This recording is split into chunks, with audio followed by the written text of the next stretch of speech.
Pavitra.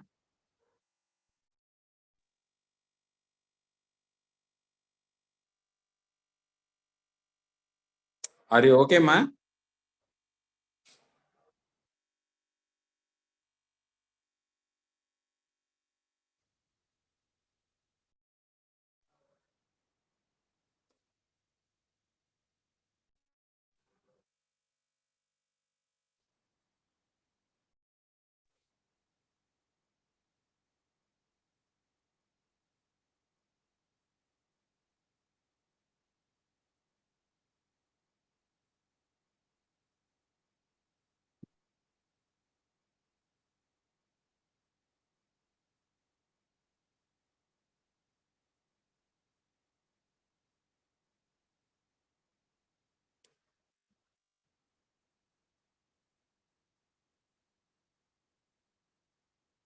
Yes, ma. Could you just run through the slides, ma, till the end?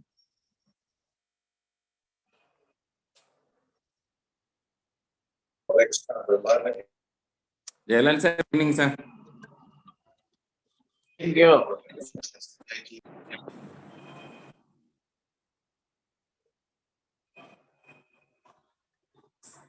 Dr. Pavitra, are you okay? Are you connected, ma? Yes, sir. Jalal sir, good evening, sir. Sir, good evening, sir. Just run through the slides, Kanak, Yes, sir. till the end. Gayatri ma'am is joining, ma? Yes, sir. I've shared the link with her, sir. She's supposed to join in some Okay, time. okay. Okay. Okay, I think your slides are good, ma. You go to the first slide, and time being, you please unshare. Once I start, then you can start sharing. Okay, sir. Okay, ma, you will be presenting first. Yes, sir. Okay, please unshare. Good evening, friends. It's 8 o'clock. So we have two important cases. One is the case of obstructive jaundice to be presented by Dr. Pavitra from Stanley Medical College, kindly contributed by Professor S.P. Gayatri ma'am, the head of the department at Stanley Medical College. And we have Dr. Nitya Kumar, kindly contributed by Shanti ma'am from the Institute of General Surgery, Madras Medical College. Then we have two eminent faculty, Professor Pankaj Modi sir from BJ Medical College, Ahmedabad, and Dr. Somshekhar is expected to join because he was quite some time I could not get him, but he promised to join once he's done with this work. And I also warmly welcome our senior faculty, Professor Andaria sir, Professor Jailal sir, Professor Karnakaran sir, and all others who are going to join shortly. So friends, we will go on with the first case of obstructive jaundice. I am sure all the faculty have already attended our PG clinics before. So candidate will have to, will be allowed to present the history without stopping. Then we can revisit the slides to ask questions or comments. Then they move on to the examination part till they complete. Then we go ahead. We have an hour of discussion time from each cases. And I also would like to share, it is 3 years of YouTube now, since we have started. So we have garnered 430,000 views now. And we are closely touching 13,000 subscribers shortly. So thanks once again for all the faculty and dear students who have made this a possibility. So with the permission of the faculty, we request the first candidate, Dr. Pavitra, to start her presentation on obstructive jaundice. Kana, you can share now, ma. Yes, sir. Thank you, sir. Yes, ma'am. I'll be Good luck to presenting you. a case of thank you, sir. I'll be presenting a case of obstructive jaundice today. My name is Dr. Pallala Pavitra. I'm a final year PG. And I'm presenting this case under the guidance of my professor and head of the department, Dr. S.P. Gayatri, and I'm from Stanley Medical College. History. We present a 65-year-old male hailing from Chennai, a manual laborer by occupation, who presented to us with the chief complaints of yellowish discoloration of eyes for the past 2 months and complaint of high-colored urine and pale-colored stool for the past 2 months. History of presenting illness. The patient was apparently normal 2 months back, after which he developed history of yellowish discoloration of eyes for a duration of 2 months, noticed by the family members, which was insidious in onset, gradually progressive, associated with generalized itching, but not associated with abdominal pain. There was no waxing or waning in the jaundice. There is history of passing high-colored urine and history of passing pale stools. The patient also gives history of loss of appetite and history of loss of weight.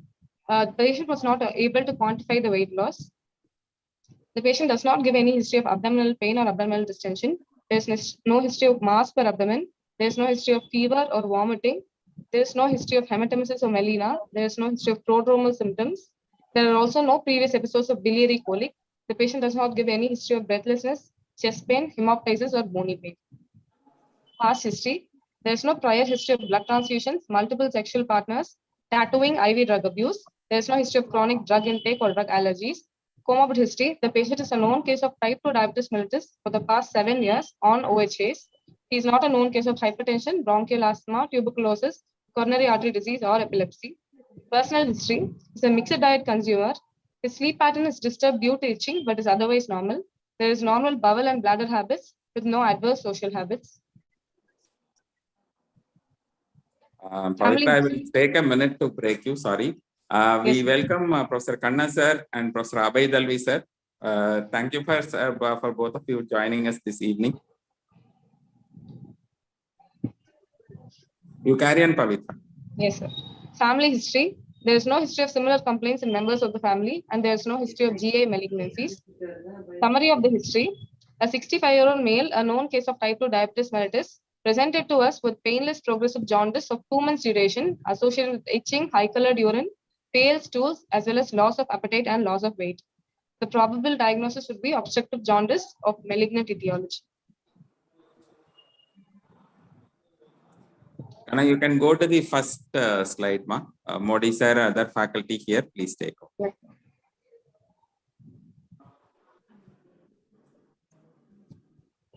The second slide. Yes, sir. Good evening, Dalvi sir. Good evening, sir. So, what is meaning of generalized itching? You said written generalized itching. What is that? The patient complains of itching all over the body, not in any specific, just the peripheries or just the abdomen, sir. That is why I use the term generalized itching. Generalized. What is the reason for itching in this patient? Pruritus could be caused by deposition of bile salts in the dermis, which is associated with degranulation of the mast cells. Sorry, I didn't get it. The deposition of bile salts in the dermis will cause activation of the mast cells. Degranulation will cause itching, sir. What does it suggest? Presence of itching. That the patient has obstructive jaundice. There is a deposition of bile salts in the dermis, sir. There is no excretion into the intestine, and the excess is getting deposited in the dermis. In which condition you find itching apart from malignancy? It could be associated with uremia. It can be present in case of infections like scabies. Like? Scabies, sir. Scabies? I don't get it. Scabies, sir. Scabies? No. Forget about scabies. Oh, sorry. I didn't get it. Scabies. So, what do you mean by obstructive jaundice? Obstructive jaundice is usually surgical cause of jaundice. Anything causing jaundice because of obstruction to the extrahepatic biliary tree, sir. No. If there is an intrahepatic biliary obstruction, do you call it obstructive jaundice? No, sir. What do you call it? Intrahepatic cause of jaundice, sir. Medical jaundice. No, not necessarily. Medical is fine, but what do you call it? What is cholestasis? Cholestatic jaundice, sir. Cholestatic jaundice. Okay, do you find itching in that case? In advanced stages of cholestatic jaundice, yes, sir. That is a possibility. What do you mean by advanced stage? If the bilirubin is elevated to very high levels. Not necessarily. It has nothing to do with it. Suppose the bilirubin is less, still there can be a itching. It is common in medical jaundice, particularly in liver failure. Itching can be there. What do you mean by high color urine? Because of the excretion of bilirubin via urine, the urine becomes high color. High color urine. What is high color urine? The urine is abnormally yellow. High means what? I don't get it. Sorry, sir? Is it the accepted terminology, high color urine? Yellowish discoloration of urine. No, but that's and pale stool. What is that? Normal stool color is because of the circobilin pigment in the stool. In No, a no, no. patient You with have written pale stool. Why you are not written clay color stool? What is difference? So you're not sure? it could also be called as clay color stool, sir. No, not like that. What is pale stool? Pale stools is the normal stool color is lost and it is white in color, whitish in color. Okay. How do you explain patient did not have any kind of abdominal? Next slide. Yes. What does it mean that a patient doesn't have any kind of abdominal pain? Abdominal pain could usually come because of cholangitis features, sir. It is usually a feature of cholangitis, but this patient may not have developed any cholangitis. Any other Or, kind of pain you find in obstructive jaundice, or in this case you have written malignancy? if the malignancy involves the gallbladder, like a CA gallbladder, in advanced stages of malignancy. Without involvement of gallbladder, can there be a stretching pain? Yes, sir. Because of a polydocholithiasis. No. We are talking of malignancy. Forget about polydocholithiasis. Yes, sir. Because of stretching, also pain could be caused, sir. Stretching of The gallbladder, the duct, which duct? CBD, and if it's a malignancy of the What happens to pancreas, liver in pancreatic. case of malignant obstructive jaundice? Sorry, sir. What happens to liver in obstructive jaundice, malignant, extrahepatic? There is upstream dilatation of the biliary radicals. There is cholestasis, and there is hydrohepatosis, sir. Okay. So there is no pain, any kind of pain is there, right? Yes. So what is more common, hematemesis or melena? Melena is more common, sir. Okay, fine. Sir, please, anybody would like? Yeah, doctor, Yes, I'm sorry, I missed your name. Pavitra. Do you any other cause of pain in obstructive jaundice? If it's because of stone disease, that we've includes discussed. Anything else? Any other malignant cause? pancreatitis pain? could be caused because of malignancies No, also. No. Okay. Any malignant cause of pain? Infiltration into the celiac plexus By? by pancreatic malignancies. Right. So that is another cause, right? Yes. Okay. History of hematosis or melena. When do you get hematomesis or melena in a case of obstructive jaundice? What If kind of? it's a periampullary carcinoma, sir, duodenal Right. component of periampullary carcinoma could present with hematemesis. Only periampullary carcinoma? Any other? It could also be a CA stomach with porta nodes causing obstructive jaundice. No. I'm talking of pancreatic tumors, papillary tumors. Which are the periappullary tumors which can cause hematemesis or melena? Invasion into the portal vein can cause portal hypertension, sir. No, come on. I mean, how many cases have you seen of obstructive jaundice not present many with cases. portal? Then Ampullary variant with fluffing of the tumor can also one cause is ampulla waiter, fine. It stuffs out and then you can get melena. See a duodenum, right? Yes, sir. Or when the pancreatic head infiltrates into the duodenum. Yes. Right. What about vomiting? Which cases of CF obstructive jaundice do you get vomiting? If the patient develops cholangitis, there can be vomiting. Or in cases of CA head of pancreas causing outlet obstruction, that will lead to vomiting, sir. Right. So when there is CA head of pancreas or CA duodenum, which is causing obstruction. No previous history episodes of biliary colic. Okay, next slide, please. Yes.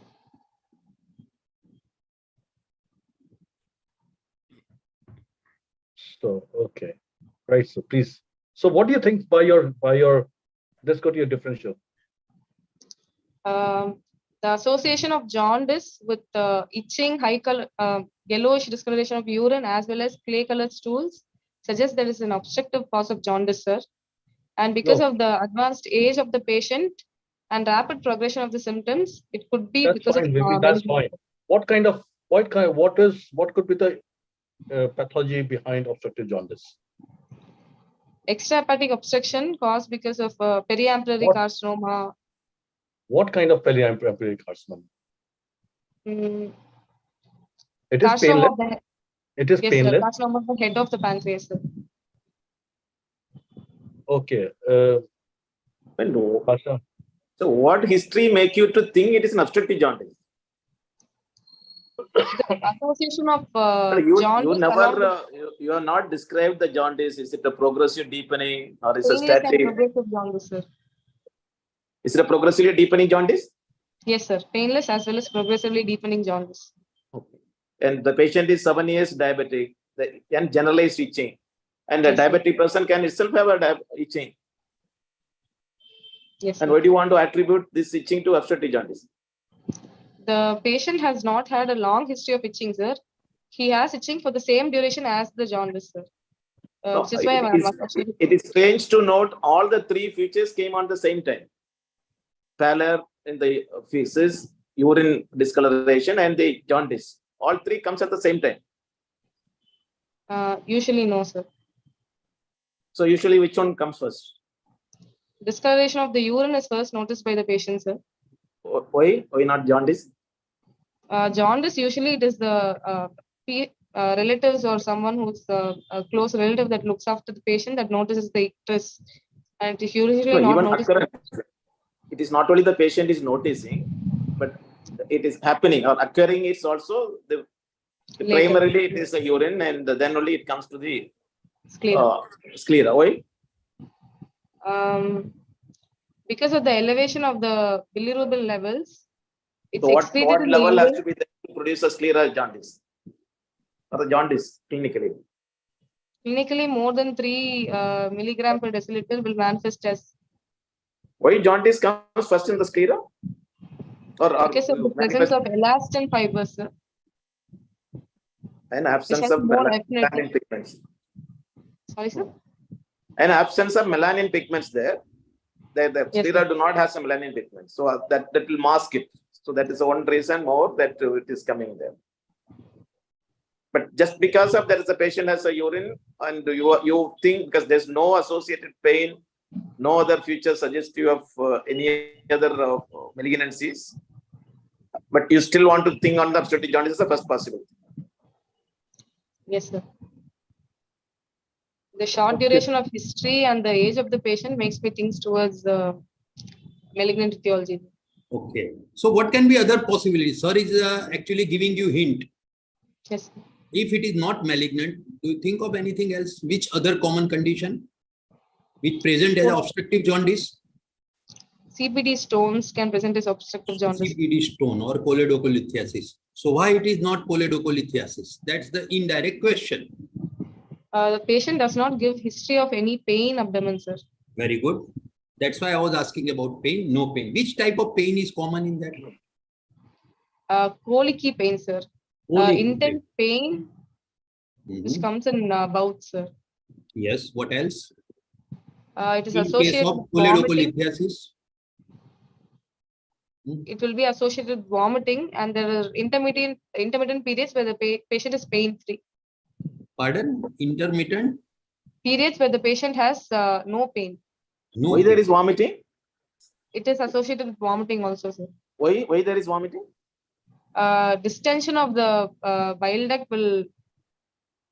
So you mean to say bile duct will compress upon the duodenum? No, sir. Then all colicky pain usually will have the vomiting. Yes, sir. What is the reason? Because of stasis in the intestines. No, it is in the biliary tract. No, there is no stasis. We are not talking about intestinal colic. So this is called reflux pyloric spasm because all these are supplied by the vagus nerve. When there is a somatic pain, when it is stimulated, that will produce a reflux pyloric spasm. And Same that thing results as in case vomit. of appendicitis. Yes, sir. Dr. Pavitra, Yes, sir. what about choledochal cyst? Choledochal cyst could also cause a obstructive jaundice in the patient, sir. Right. So do you think this could be choledochal cyst? With just history, it is not possible to arrive at a diagnosis of choledochal cyst. You've arrived at a diagnosis of malignant etiology already. Look, that's what we're trying to say. Yes. It's a pathological diagnosis, isn't it, malignancy? If you tell a person just by history that you've got cancer, you can't do that, Yes. right? Even if you say probable, no, it's not. Okay. You can just say obstructive jaundice, and these could be the causes. Okay. Okay. Yeah. Yes, sir. Pavitra, what are the causes of jaundice in a patient with CA gallbladder? It could be invasion into the common hepatic duct, sir, or the common bile duct. It could Which is be a a common cause? stone. Is that a common cause, Dr. Pavitra? Is that a common cause for jaundice in the case of CA gallbladder? No, sir. It could be a porta node causing compression of Right, the that's bile much more duct. common than Yes, sir. infiltration. Only Yes, when sir. it's involved in the neck of the bladder that it can infiltrate. Yes, sir. Other causes are presence of a stone in the gallbladder, which could cause a biliary obstruction of the CBD and cause upstream dilatation, causing obstructive jaundice. It could also lead to hepatic metastasis, extensive hepatic metastasis leading to jaundice. What are the other causes? Liver metastasis, sir. Extensive liver metastasis causing jaundice. Dr. Pavitra, Dr. Pavitra, Yes, a sir. better answer would be lesions outside the wall, within the wall, and within the lumen, and then other causes. Okay? Okay. That's how you go about.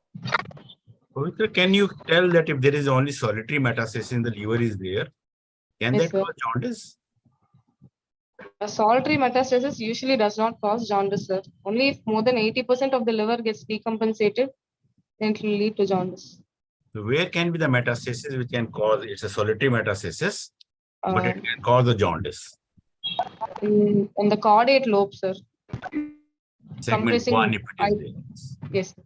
If the segment 1 is there, then that can cause though it is a solitary metastasis.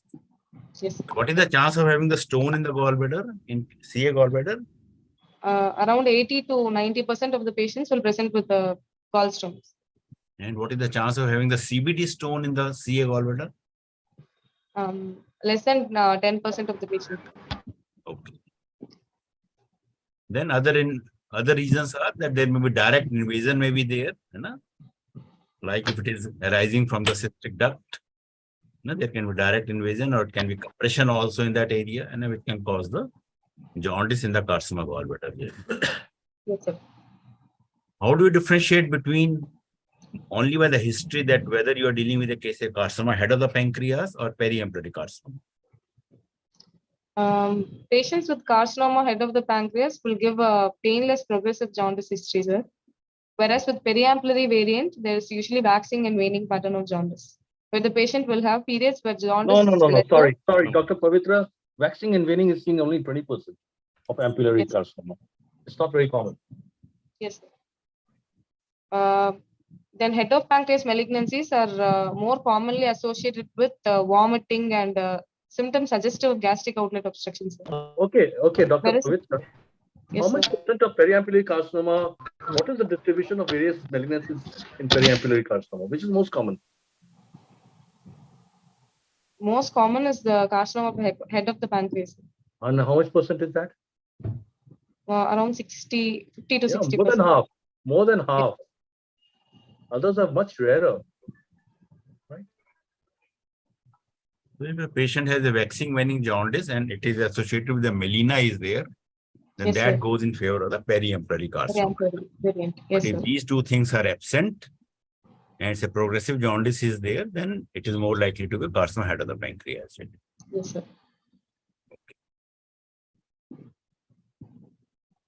Can you tell that urine is white, sclera is yellow? The reason for that?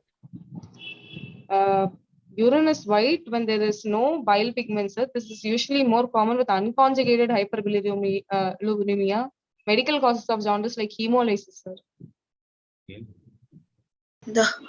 Okay. So hemolytic jaundice will cause that. You know what is that called? Acholoric jaundice. You know? Right. Now you are giving the patient the blood transfusion and he develops the jaundice. Yes, sir. When he will develop the jaundice? It could be acute hemolysis where jaundice will develop within 48 or 72 hours, sir. Right. Or if it's because of transmission of infections like hepatitis B or C, it's more chronic and takes up to 1 or 2 months for the jaundice to develop. Okay.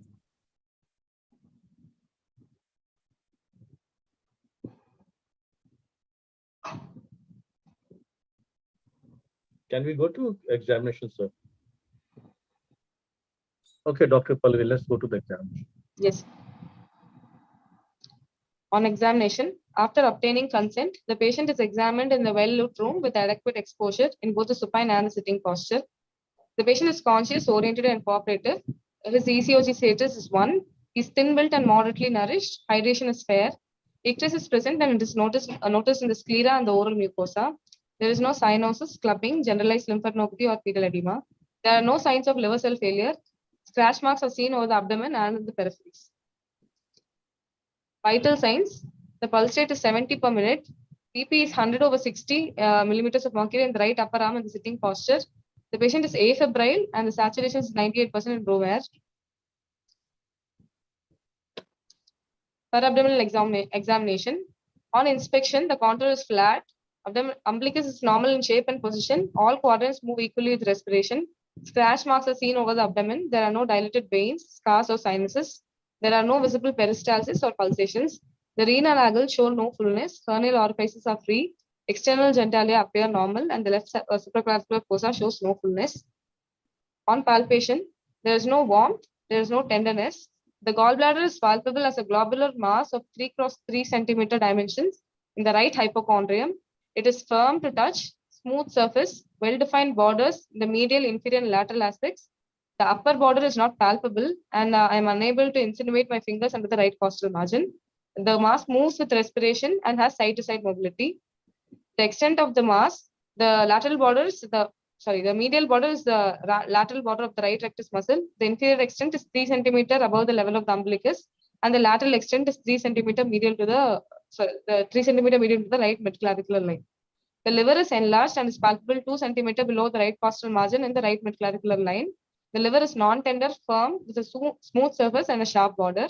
There are no other masses palpable in other quadrants. There is no splenomegaly. The renal angles and the hernial orifices are free. No nodes are palpable in the left supraclavicular fossa, and the external genitalia is normal. On percussion, the liver span is 14 centimeter in the right midclavicular line. There is impaired node heard over the globular mass, which is the gallbladder, and it is continuous with the liver dullness. There is no shifting dullness. On auscultation, vowel sounds are present. On perrectal examination, the perianal region is normal. The tone and the mucosa are normal. There are no nodules felt, and there is fecal staining suggestive of pale stools. Other system examination, CVS S1 and S2 is heard. RS bilateral entry is present and is equal on both sides. CNS, there is no focal neurological deficit, and spinal and cranial examination is normal. Provisional diagnosis, sir. Obstructive jaundice, probably of malignant etiology. My provisional diagnosis is carcinoma head of pancreas, and differential diagnosis periampullary carcinoma and cholangiocarcinoma. Dr. Pavitra, Yes, I have sir. strong objection to your diagnosis.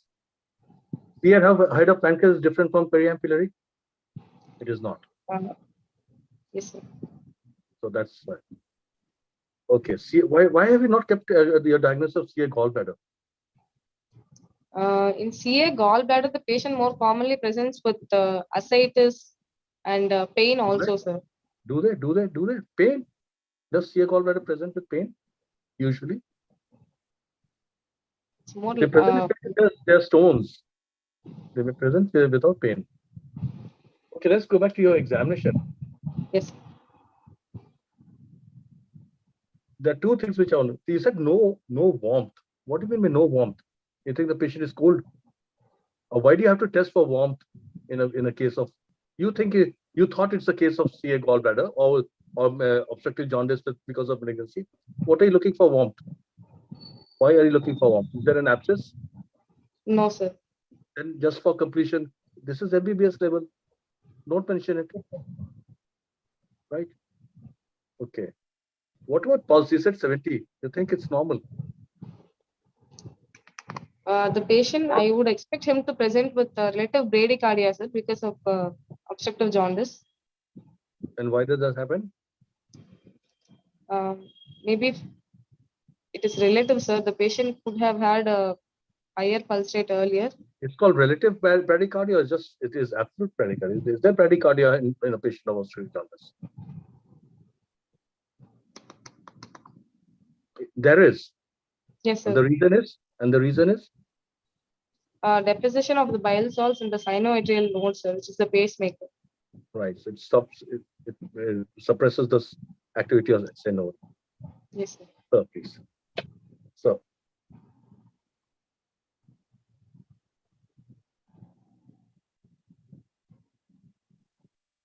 Okay. Let's go to your next slide. Renal angle. Why did you examine the patient in a sitting position? Sir, the general examination was done in sitting position, sir. For Why do abdominal examination, why do you have to do a general examination in sitting position? not necessary, sir. But So why do you make the patient sit? I know sir, you're for right. You're right, but you don't know the reason. You just said renal angle. How do you examine the renal angle? How do you examine the renal spine? angle is examined from behind, sir. Yeah, with the patient sitting. Yes, Isn't sir. it? The spine is also examined that way usually. Yes, sir.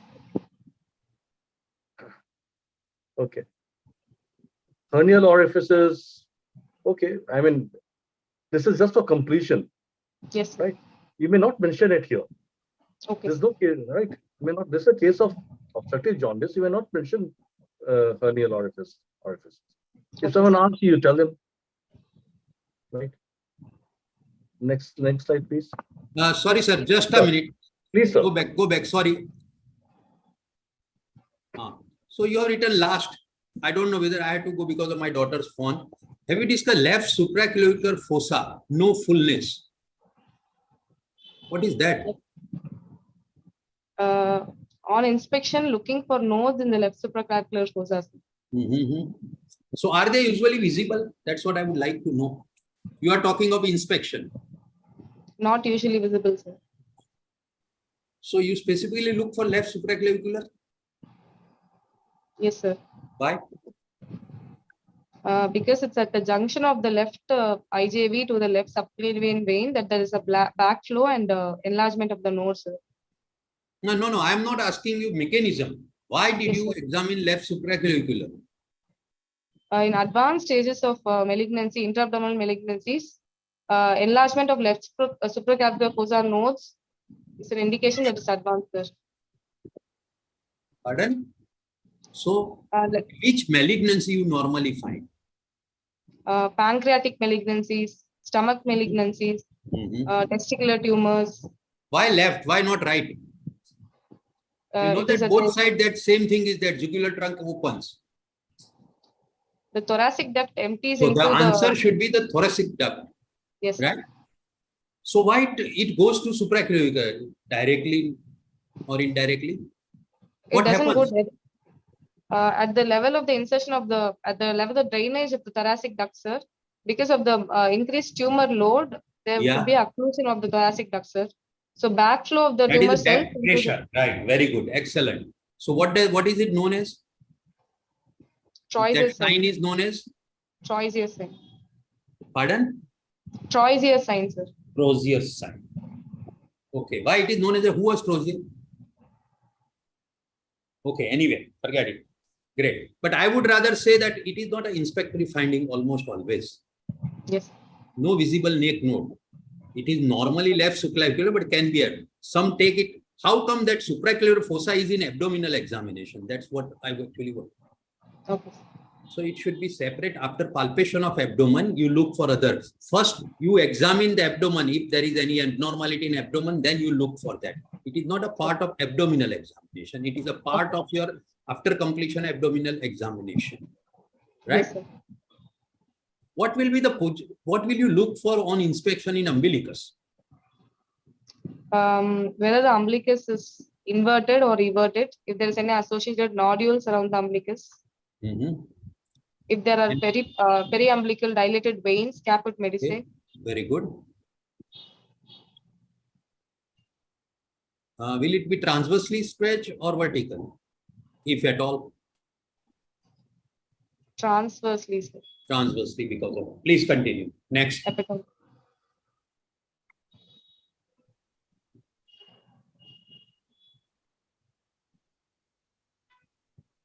Go to next slide, please, sir. Yes.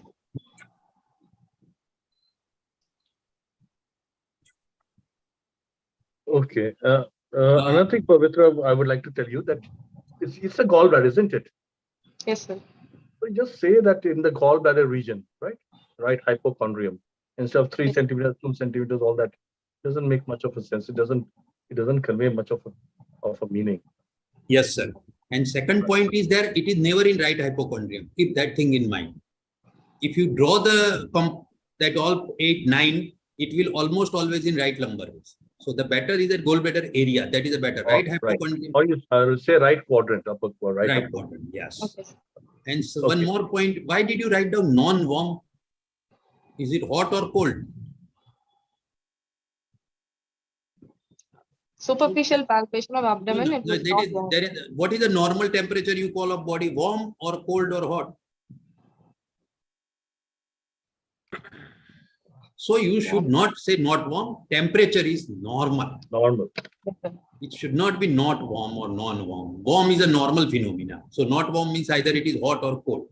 Yes, sir.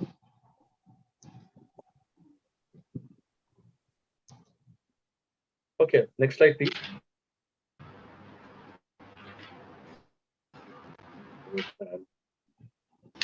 Impaired note is heard over the globular mass which is continued. Okay, that's fine. DRE. Okay, so you've got this patient. Now, how will you manage this patient? You're sitting in your clinic, in your OPD, and you get this patient. Now, what's the next step? You think the mass is a gallbladder mass, no? Gallbladder is enlarged. Yes, sir. So why do you get an impaired resonance? Sir, because of the presence of bowel over the gallbladder, it could be impaired, sir. Bowel will be coming there. When you are able to see in a superficial palpation, you are able to see a mass. Yes, or its size, you could measure. Something is now coming and in between standing. It's quite unusual when you have a just gallbladder filled with water, because it's only the bile is going to be there. Yes. Unless the transverse colon is degenerative, which is. Transverse colon usually will be below. It will not go and okay, go ahead. Yes. Okay, Dr. Pavitra, how do you manage this patient now? First thing. And you have put a no bruit. Why do you want to go for look for bruit in obstructive jaundice? Not specific for this case, sir. It is you have only mentioned in your case. Okay, Dr. Pavitra, can you get a bruit here? What is the sign called? Curvilier sign, sir. Curvilier Blumhardt sign. Yes. What is that? Is it a venous or arterial? Venous, sir. So bruit is nothing to do with venous, no? Bruit is arterial. It's a hum actually.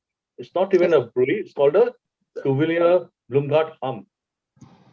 What is the difference between Curvilier Blumhardt sign and Canave sign? I'm not sure, sir. So in a Canave sign, you will have the phasic variation. Inspiration and expiration, the sound will vary. And you will see in the sepisternal region. But here, around the umbilicus, in the Curvilier Blumhardt sign, there will not be any phasic variation of the sound. You will have a continuous venous hum will be there. Okay. So bruit, normally we don't expect a bruit unless you are having a hepatocellular carcinoma. You may sometimes get a bruit over the. So then there is no abnormal sound. If you mention it is fine. Or you just stop with the bowel sounds you are heard. Yes, sir. This is inviting trouble, actually. Okay, sir. Okay. Yeah, let's go to the management now. Sir, I'd like to do a ultrasonograph of the abdomen, sir. Okay. And then LFT, complete LFT for the patient, along with hemogram. Okay. In the USG, I would like to look for No, anything else? LFT, hemogram, anything else? PTINR, serum albumin. Any importance of KFT, Sir? kidney function test? Yes, sir. RFT is also necessary, sir. Why? Ultrasound is not enough for staging the disease, sir. I'll have to proceed with the contrast enhanced CT. In No, which no, case hang I'll on. Whoa. I asked you, why is RFT important? In a case, patient with obstructive jaundice, the patient could also have deranged RFT values, sir. Why? Because of dehydration, Okay, very good. because of hepatorenal syndrome, Okay, what is hepatorenal? deposition of the bile salts in the tubules will cause abnormal function of the kidney, sir. There will be decreased urine output. There will be uremia. Okay. And that could also lead to deranged Okay, RFT. so you've done the investigations. Yes, sir. Blood investigations, you've done an ultrasound. Now, what else will you do now?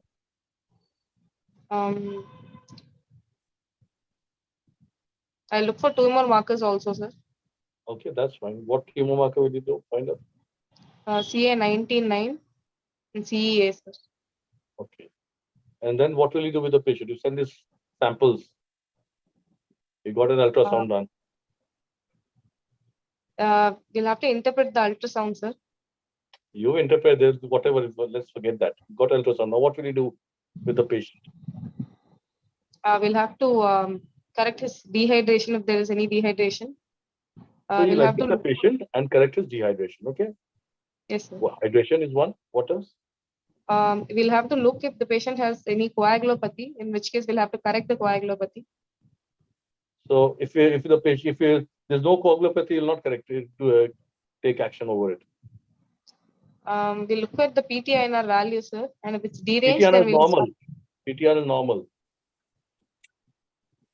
even then, because the patient is more likely to have vitamin deficiencies of A, D, E, and K, we'll give supplementation, sir. What supplementation? A, D, E, Fat K. soluble vitamin give all K three. injections. Vitamin K mainly. Yeah, just say, don't give. Have you ever given a vitamin A, D, and E No, to sir. a patient? Then why are you saying it? You tell what you do in the ward, no? You give vitamin K. What else Yes, will you sir. do? We'll look if there's any features of cholangitis, in which case we'll start antibiotics, sir. So if there's no cholangitis, don't give antibiotic. Not necessary, sir. Not necessary. If there's no cholangitis, In obstructive jaundice, you don't give antibiotics.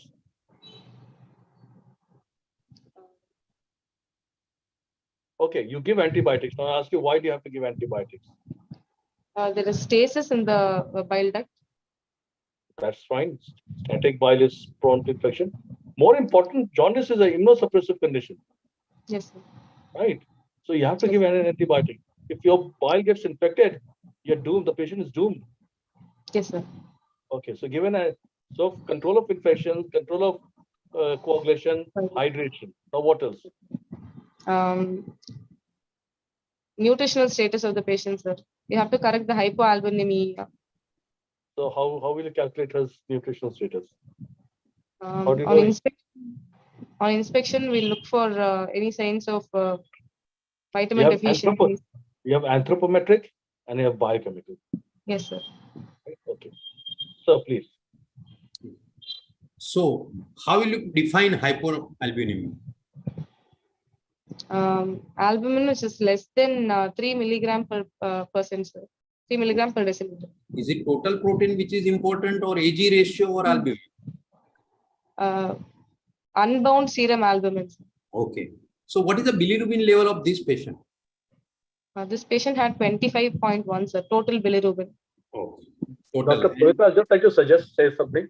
It is globulin level which is most important, and the AG ratio. AG Okay? ratio.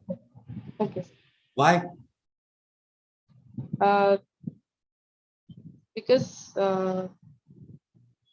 Why there is a reverse AG ratio likely in this case? because of the decrease in serum albumin, the ratio will be reversed, sir. Okay. So where does the albumin get synthesized? Third space fluid loss. No, no, no. Where is the synthesis of albumin occur in a body? The liver, sir. The liver. And globulin? Also in the liver, sir. Also in the liver. Then why it is reversed? So globulin synthesis does not suffer, only albumin synthesis suffers. Okay, no, it's a RE system. Other places also, globulin has a multiple site of synthesis. That's why globulin level doesn't go down, albumin does go down. Right.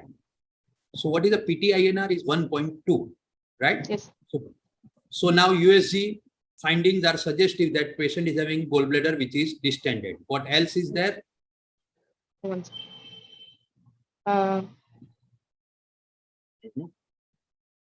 The patient will also look for features of IHBRD, extrahepatic biliary radicular dilatation, sir. We'll look for the liver echo status. We'll look for whether there are nodules present in the liver suggestive of metastasis. We look for free fluid in the abdomen and presence of any nodal metastasis. Okay. So what about the liver they are saying? The liver is enlarged with normal echoes and there is bilobar IHBRD. Okay. Right. Is there a free fluid? They've given free fluid, sir, but they've not quantified the free fluid in the USC abdomen, sir. I think it is not written here. Okay. There's certain free fluid in the pelvis. Yes, sir. Just only in the pelvis. Okay. So now what will you do? After pre-optimization of the patient, we'll proceed with the CECT abdomen triple phase, sir. No, hang on. Dr. Pavitra. Yes, The sir. patient is having jaundice and itching. Yes, sir. What will you do for that? We will not relieve is the patient's sleep pattern disturbed because of itching? Yes, sir. So you just leave him like that. We'll have to address the itching by giving bile acid binding resin, sir. Ideal is cholestyramine. Okay, give cholestyramine. Look, there are physical methods and chemical methods, right? Medical. Yes. So what are the physical methods first? Physical methods for palliation of itching, sir. Yes. You have to keep the skin moist. Okay. Right? And Yes, which is the drug of choice, first drug of choice for itching and obstructive jaundice? cholestyramine. No, it is not. It is deoxycholic acid, right? Yes. The second is cholestyramine. What is the third Yes. line of drug? Cholestyramine. Third line? Cholestyramine. Cholestyramine. What is that? It is also a resin which binds bile salts. Not heard of it. The third I have line not is heard of it. rifampicin. Rifampicin. And then you give this antihistaminics for symptoms. Okay. So why will you go for a CCT triple phase and not MRI? Because he is suspecting a carcinoma of head of the pancreas here.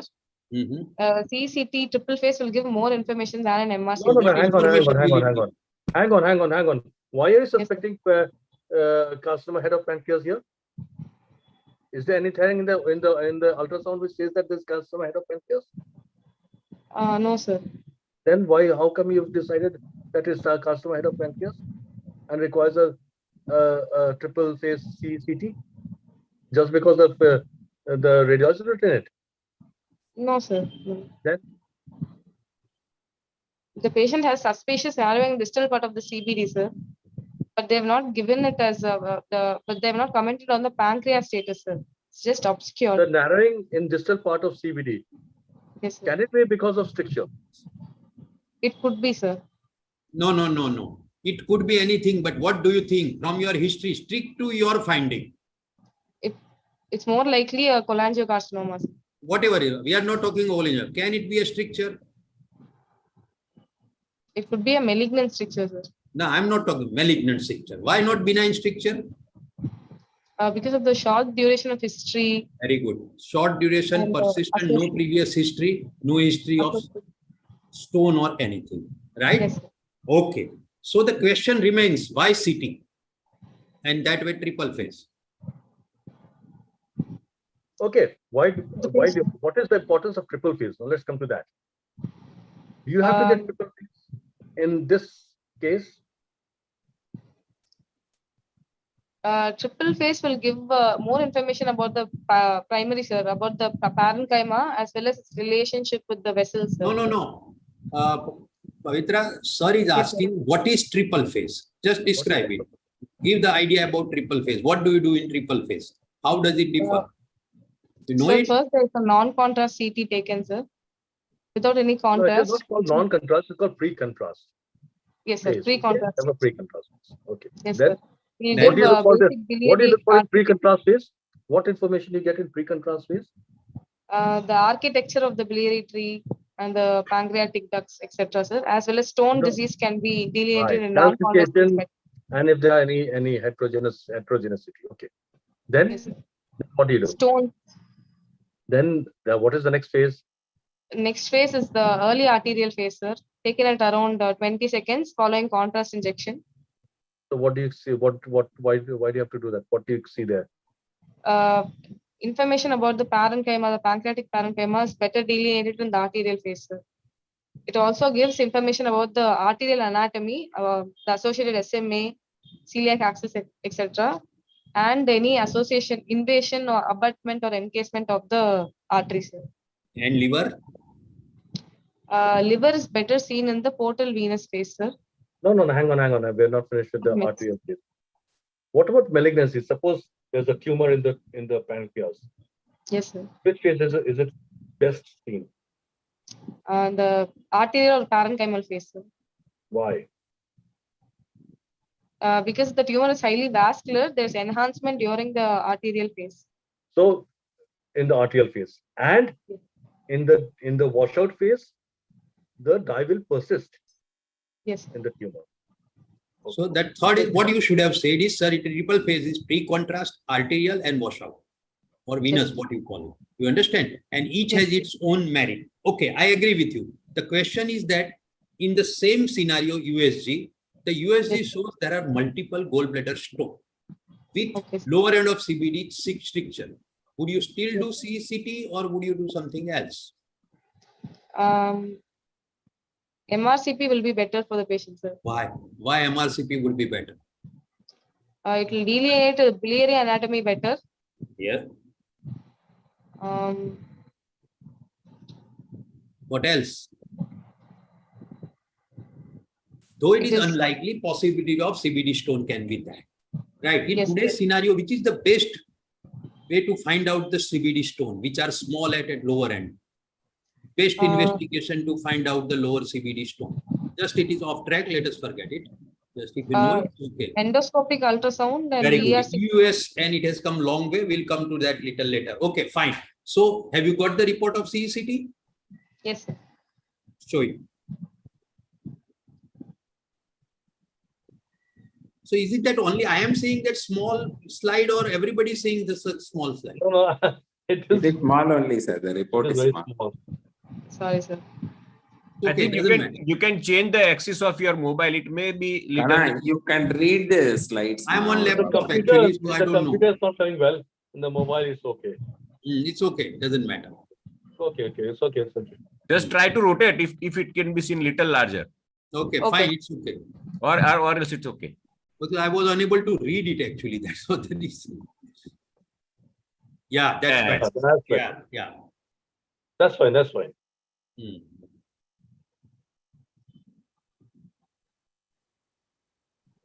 Okay, Dr. Pavitra, tell us just discuss your CCT. What is important here?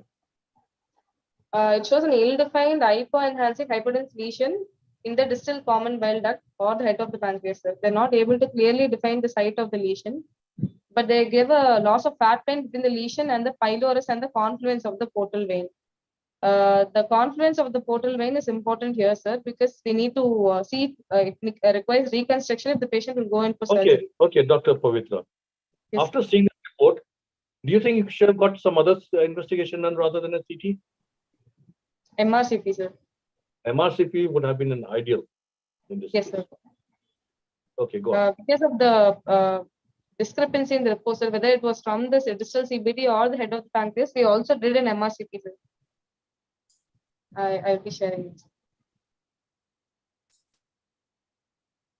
Why did you do that? Sorry, I didn't get the answer. Sir, on CECT, they did not mention, they were not very sure whether it came from the distal CBD or from the pancreas, sir. So will MRCP show that? It is better for distal CBD lesions, sir. Is there any ISBR dilatation in your CT? Yes, sir. Right. So how do you know that ISBR is dilated? What's the normal size of ISBR? Less than 2 or 3 centimeters. Centimeters. Sorry, I'm not millimeters, sir. It is 4 millimeters. Right. It is compared to the, you have the portal triad running, isn't it? Yes, sir. So you have the portal vein, you have the hepatic artery, and you have the portion of the duct. Yes. So you have to compare the diameter of the duct with the portal vein. That's how you do it. Okay. Yes, sir. And it's 4 millimeters. Okay, so it did not give any additional information as far as I can see. Now, what did you do? What will you do? We'll have to proceed with an ERCP, sir. Why? So you've used up all the arrows in your quiver. You've got a CT done, ultrasound, CT, MRCP. No, I'm going to go back to ERCP. Because I know there was a chance that this patient was having a stricture, right? Right in the beginning. Okay, yeah, go on, please. An ERCP would be ideal because it's both diagnostic and therapeutic for this patient, sir. Okay. How can it be therapeutic? Sorry, sir. How can it be therapeutic? The patient has a 25 total bilirubin, sir, associated with. So you don't call it therapeutic. You don't call it therapeutic. You don't call it therapeutic. Decompressive. Sorry, sir. We can do a stent. Yes. Stenting also with ERCP. Carry on. Okay. Next. Okay, you've got this now. What did he do?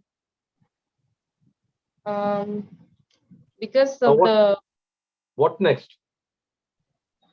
The patient, after pre-optimization and biliary diversion, we will have to plan for neoadjuvant chemotherapy, sir. Why straight away neoadjuvant? Do you know this is? Are you sure this is a malignant stricture?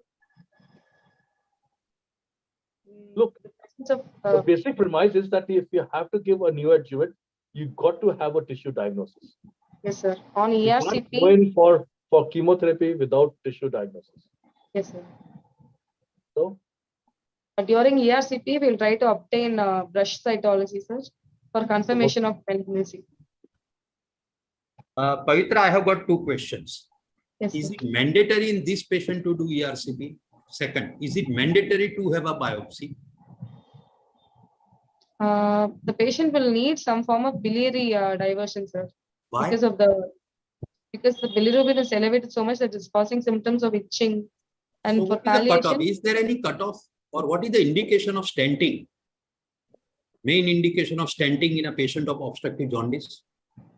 if the patient has severe itching, that itself is an indication for stenting, sir. It is mainly come from a palliation part. That's all right. Yes, sir. If there is features of cholangitis. Cholangitis. Dr. Pavitra, I'm Yes, not sir. seeing any lymph nodes in this patient. Right? So why are you thinking that it is malignant? So the MRCP doesn't show any nodes, sir. What about CECT CT? One second. I'm not because I've not seen it.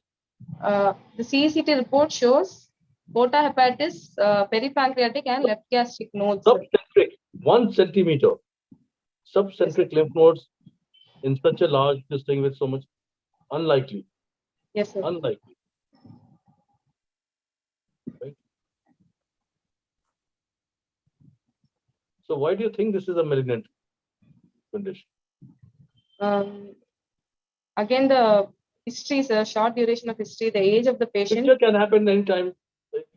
The stricture can just suddenly precipitate with inflammation and infection. It can close up.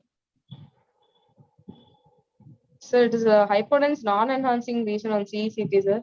And there are associated nodes also. Hypodense are noted in the distal common bile duct. Yes, sir.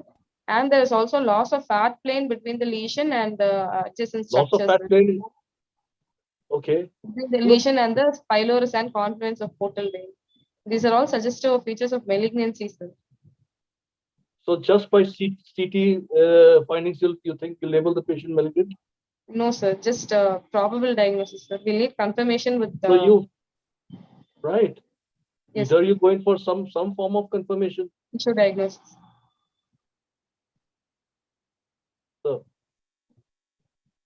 So the point here is that there are 2 points. One is I absolutely agree with your diagnosis of malignancy, that is most likely, even without CT. Forget about CT. Looking at the short history and everything is fine. My question stands, is this stenting necessary? Second, is the biopsy necessary? So there are the things people say that 15 or more bilirubin warrants the stenting, but there is no fixed cutoff. If patient doesn't have a cholangitis, right. Same thing goes for a biopsy. If on CT, it appears that the tumor appears to be operable, you can straight away proceed for a surgery. Then there is the next question, is laparoscopy is to be done or not? Those are the points, but that is that. But in this patient, why biopsy will be necessary? So they've given loss of fat plane between the lesion and Very the good. confluence of the portal So vein. we have to investigate further that patient may not have a operable or resectable tumor. That is a possibility, you should keep it in mind. So that way, if available, is there any role of EUS? Yes, sir. For a distal CBD malignancy, EUS No, I can mean be this used. patient, not theory. I am talking of this patient. No theories. EUS will be helpful, sir. We can Yes, still definitely do. it will be helpful. It has to be done. It has. Yes, That sir. is a very And- helpful. And the next would be exploratory laparotomy and proceed. Yes, sir. Right? So the Not US can be neoadjuvant. helpful by various methods. One is that it will also show the very actually loss of fat plane or not. You can also take a biopsy if required. It can add on to your finding of the operability and that. And then the Yes, sir. question comes that of surgery. Or So we whether will you go- want to do a laparoscopy and proceed, or you do Yes, a that's electric it. laparoscopy. Okay, sir. I think that's okay. She did very well. Dr. Very well Kanagal, I performed, think sir. it should be okay. Sir, I would request other faculty, Professor Nishikant Gujar, would you like to add anything, sir? Any comments? What are other uses of ERCP? Exfoliative cytology from the bile can be done, sir. Okay. If Any there are other? any associated stones in the CBD, those could be retrieved as well. Stenting can be done, sir. Brush cytologies can be obtained. Okay. What are Even the a skin complications of ERCP? cholangitis, sir, which can lead on to sepsis. Okay. Pancreatitis, iatrogenic duodenal perforations, bleeding. Okay. Okay. Proceed. Anything else you would like to ask, sir? Okay, sir. You already covered everything. Yeah. Okay. Dr. Pavitra, Yes, do you sir. have any doubts to be clarified, Kanak? You would like to ask any doubts now we have done where you have any doubts or comments to be clarified from the faculty here? Yes, not at present. Kana sir, can we call it a close, sir? Yes, I would like to say something. Please, sir, please, sir. Pankaj, sir, please. Pavitra, you did very well. Your concepts are good. Keep it up. Yes, Thank the examiners, as an examiner, we try to confuse you, but you were really good. Well done. Thank you. Thank you. Thank you, sir. I think Hitesh Andaria, sir, you would like to add something, sir? No, sir. That's fine. She did good. Renal, sir? Yeah, she's very cool. He approached the Yes. questions with a very, very confident level. And then the in-depth He really was cool. studies. Credit goes to Gayatri ma'am also. Yeah, no, she was good. There is no doubt about it. It's fine. Remember, these are the topics where there can be many controversies. Don't worry about that because the management varies surgeon from surgeon. General surgeon, GI surgeon, onco surgeon, everybody has their own way. Some straight way go for laparoscopy, some go for directly laparotomy, some say biopsy is needed, some say biopsy is optional, some say stenting is must, some say stenting should not be done, otherwise it will cause cholangitis. So don't worry about that. But you should stand your... In general, most operating surgeons will accept not to stent if it is not mandatory. Yeah. Yes. I think we should go there. Sir, Thank you. I may have to Yes. leave because I have got Friday emergency. So probably Sir, please, I'm please, there, but please. may leave in between. Okay. At any time you feel Thank like, you, sir. thank you, sir. Thank you for joining in such a short notice. No, it's okay. Thank you, Dr. Pavitra. Thank you, sir. Now you are welcome to stay back for the second case also. Sure. Dr. Nitya Kumar, Yes, sir. please introduce yourself, your unit, your head of the department, and start your PPT.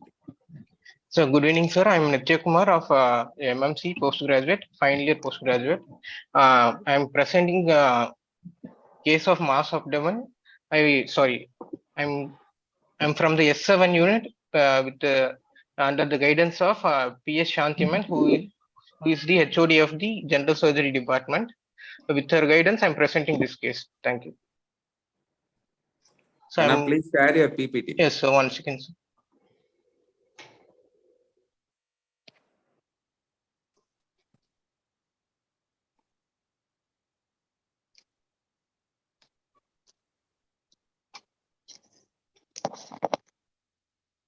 Dr. Nitya, can you hear me? Yes, sir. I can hear you, sir. When you come to present a case, at least comb your hair and be more presentable. Surgeons should turn out to be smart, right? Okay, sir. Okay, sir. Sorry, sir. May I start presenting the case, sir? Please go. A 65-year-old male who is a farmer by occupation, coming from Tiruvannamalai, with presenting with the chief complaints of swelling in the right side of the abdomen for past 4 months. With history of presenting illness, the patient was apparently normal 4 months back. Noticed the swelling in the right upper abdomen, which was insidious in onset and progressive in nature. There was no aggravating or relieving factors. There was no history of any associated abdominal pain, no history of any vomiting, no history of any hematemesis or melena, no history of any altered bowel habits, no history of any abdominal distension. There is no history of yellowish discoloration of eye, skin, or urine, no history of any fever, no history of any burning micturition or hematuria, no history of any trauma, no history of loss of appetite or loss of weight, no history of cough, no history of breathlessness or hemoptysis, and no history of any paresthesias in the leg, and no history of any leg swellings. The past history, patient is not on diabetic or hypertensive, and no history of any ischemic heart disease or bronchial asthma or pulmonary TB. No history of any previous abdominal surgeries in the past. No history of any drug intake, and no history of any radiotherapy in the past. The patient is not a smoker and not an alcoholic. The normal bowel and bladder habits and the normal sleep and appetite. The summary of the cases: the 65-year-old male who is a farmer by occupation presented with the complaints of swelling in the right side of the abdomen mass in the right side of the abdomen for past 4 months, with no other complaints of vomiting, abdominal pain, or altered bowel habits, and loss of weight or loss of appetite. So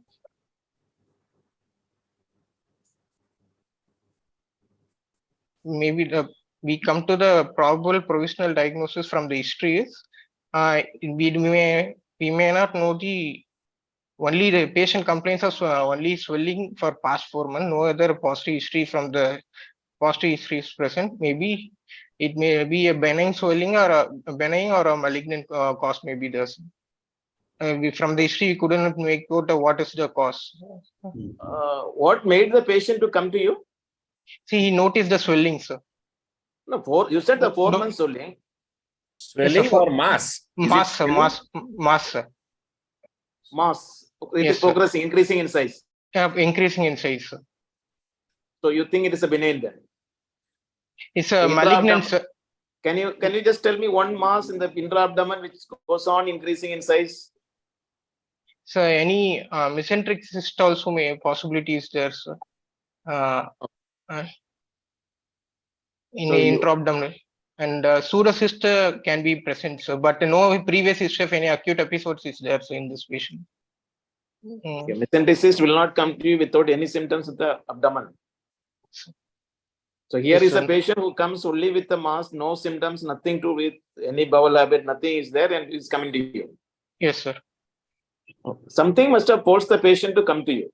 The history, if you would have asked what exactly prompted the patient to come, at least one Actually, episode. 4 months back it was very small, so I attained a very big size in these 4 months.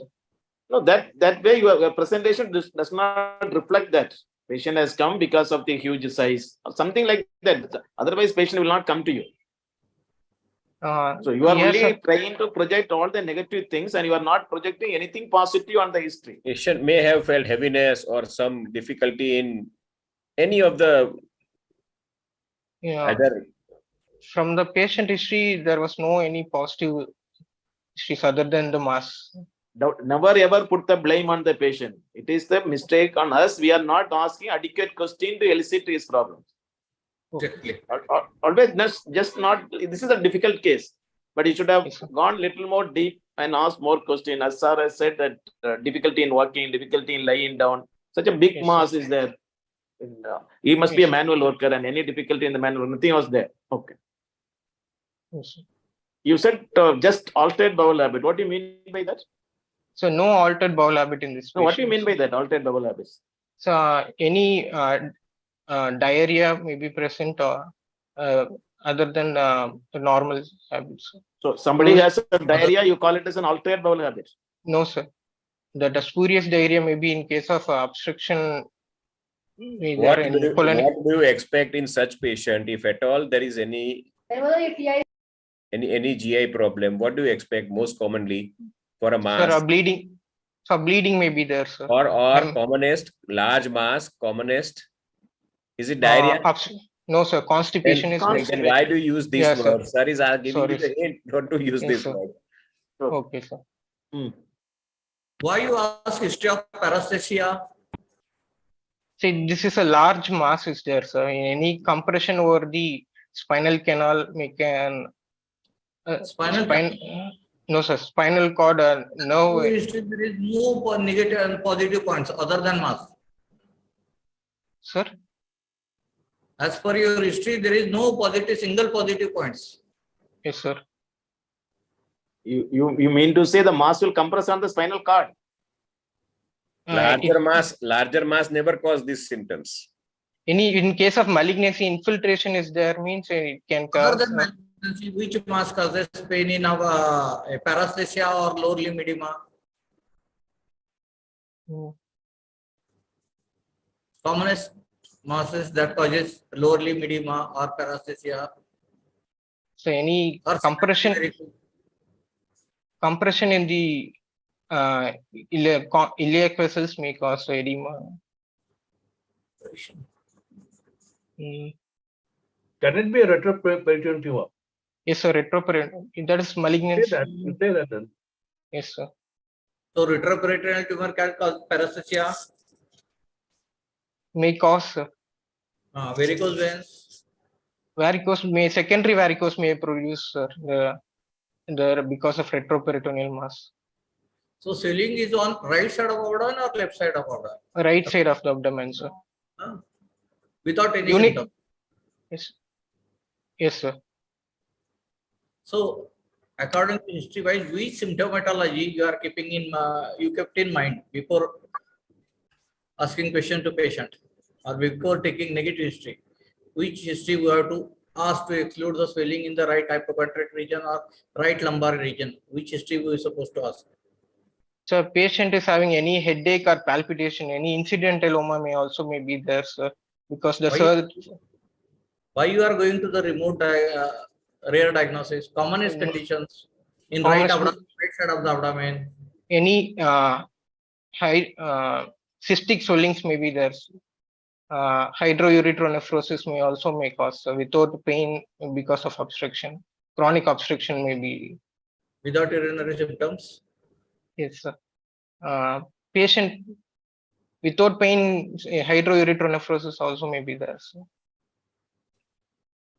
Will patient feel the lump in case of hydronephrosis, which was No, small sir. and now increases in size? No, sir. No, sir. He can't. Then, what is Dieter's crisis? sir, What is Dieter's crisis? I can't hear you, sir. Dieter's crisis. Dieter's crisis. So Dieter's crisis, paraganglioma and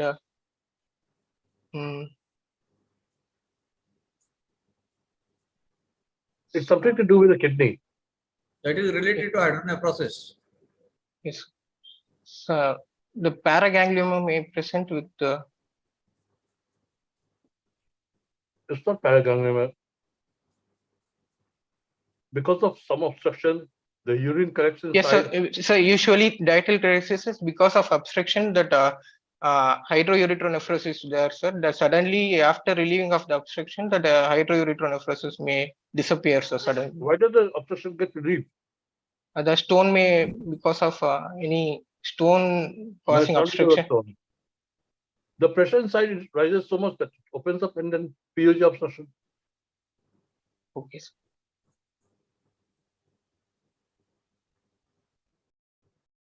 Any mass may move. The compression may causes the Dieter crisis.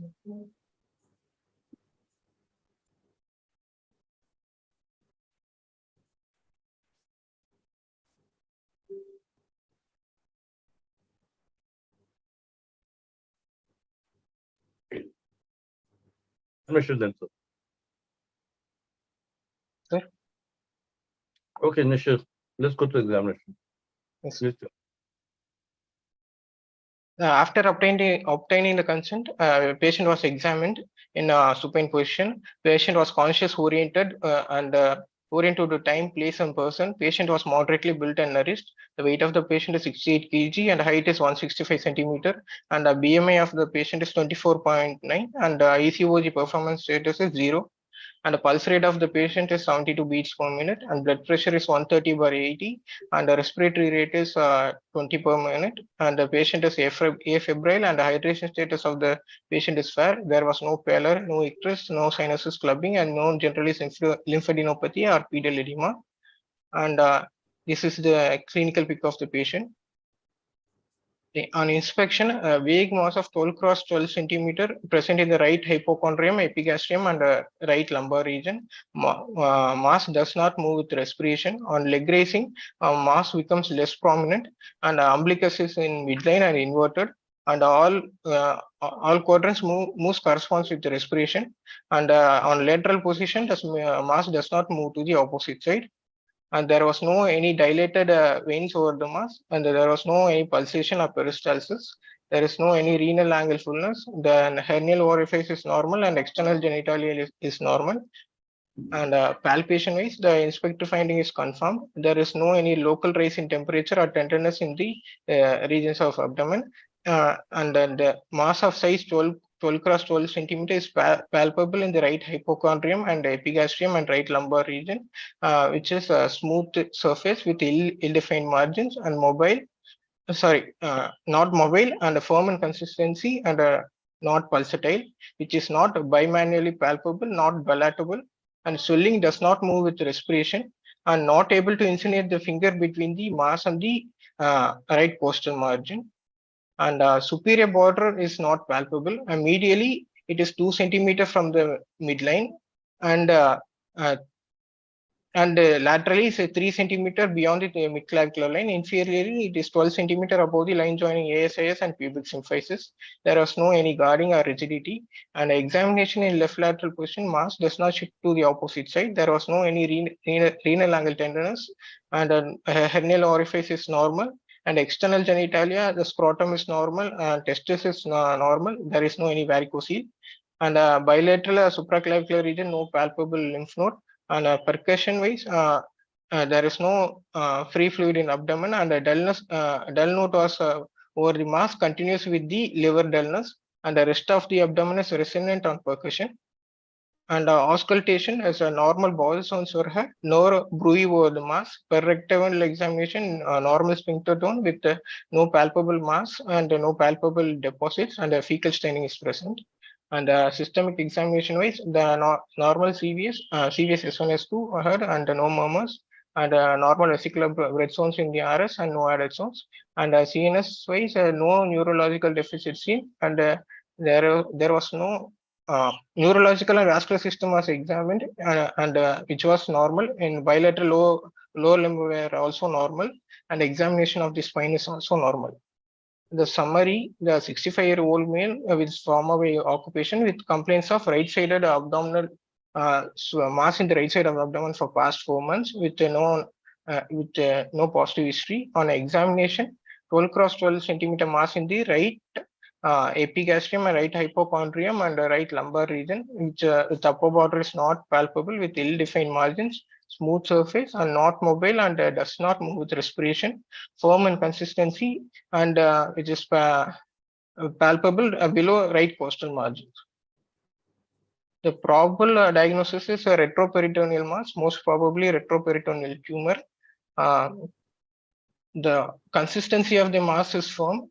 Other probable diagnosis GIST also can be put, but there is no any positive histories in these patients. What is yes, the indication of Lake-Rising test? See whether it is to confirm it's an intra-abdominal swelling or swelling from the plane of, to detect the plane of the swelling. Sir. Where it is indicated? Upper abdominal swelling or lower abdominal swelling? Sir, upper abdominal. And head rising? Head Your rising swelling also. is in the pituitary region. Sir, so what is yes, indication for head rising test and what is indication for leg rising test? The swelling is in epigastric and the right hypochondrium is there, sir. Mass, visible mass. Sir. Which test is required, head rising or leg rising? So leg rising is required. Sir. Leg rising is for the lower abdomen below the umbilicus. Head rising is for the above the umbilicus. See, when you are raising the leg, your upper abdomen will not get any change much. The more changes is coming below.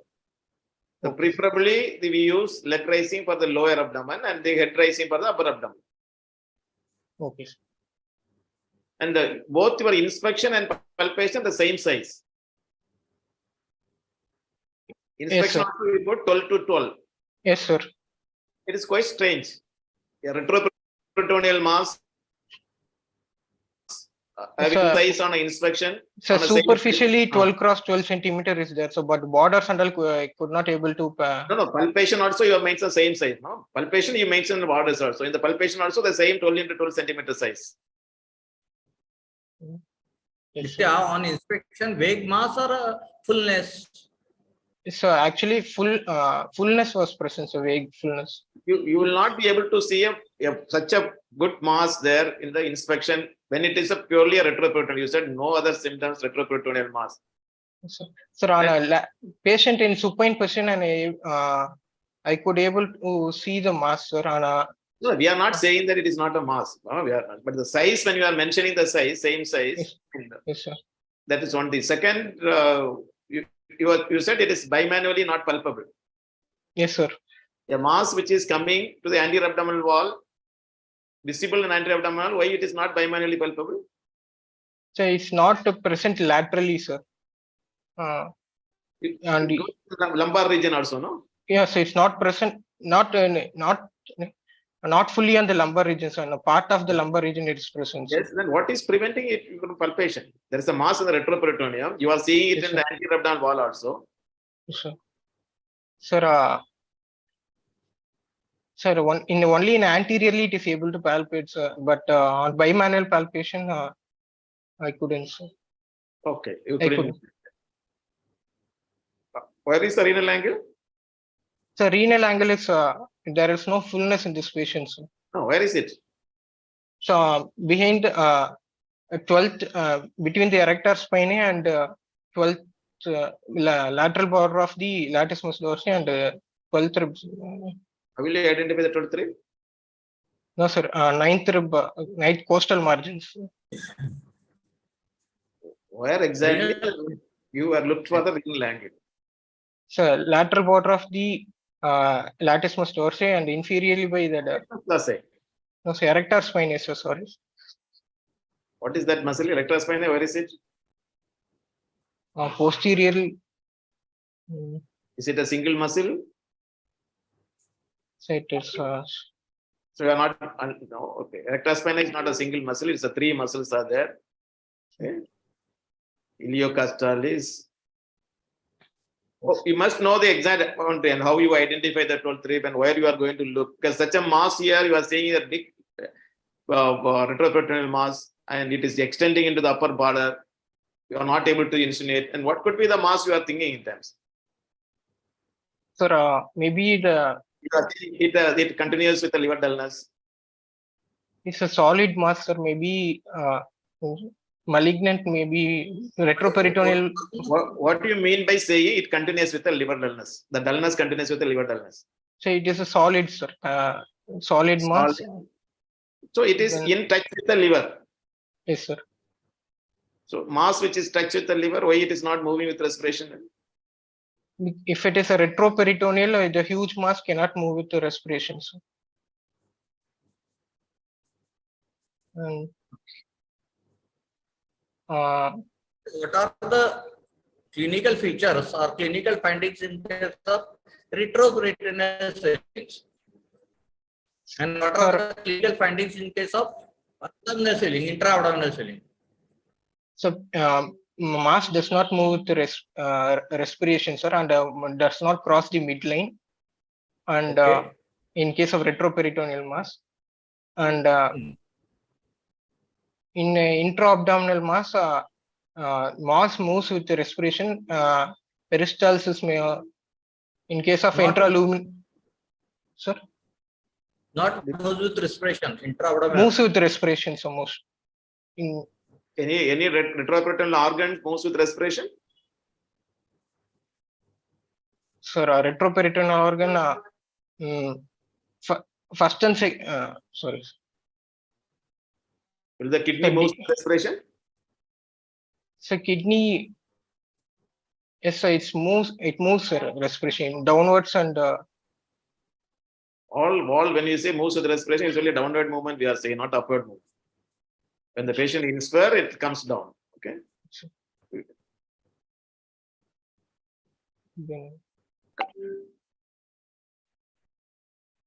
And the surface is smooth. Yes, a smooth surface. So no gap between the liver mass and liver is not palpable, no?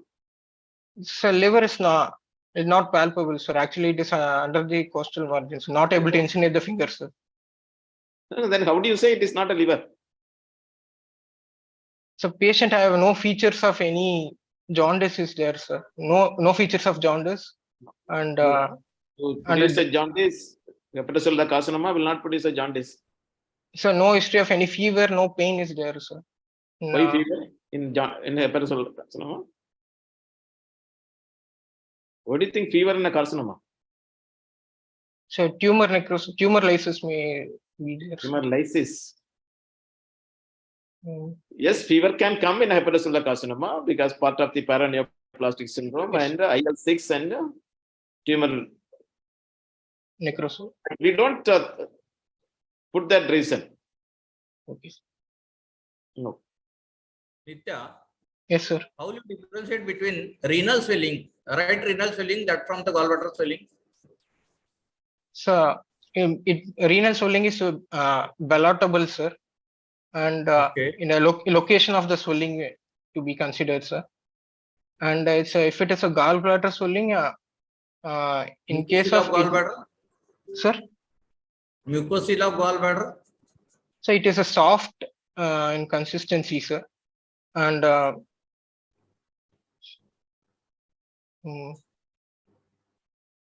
and the location and direction of the swelling we should consider, so from where it is originated.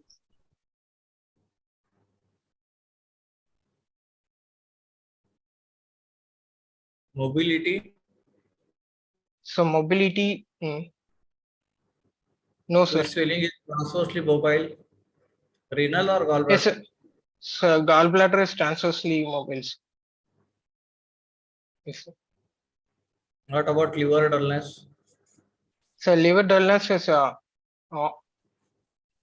in case of mucosal of gallbladder, that dullness may be normal dullness with resonant in between is there. So.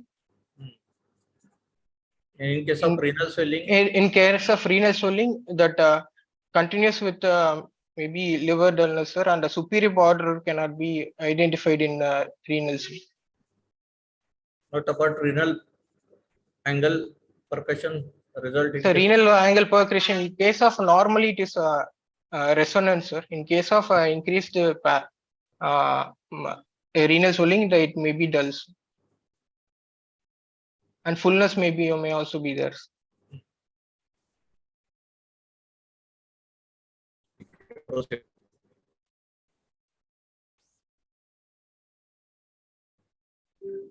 So what is your diagnosis?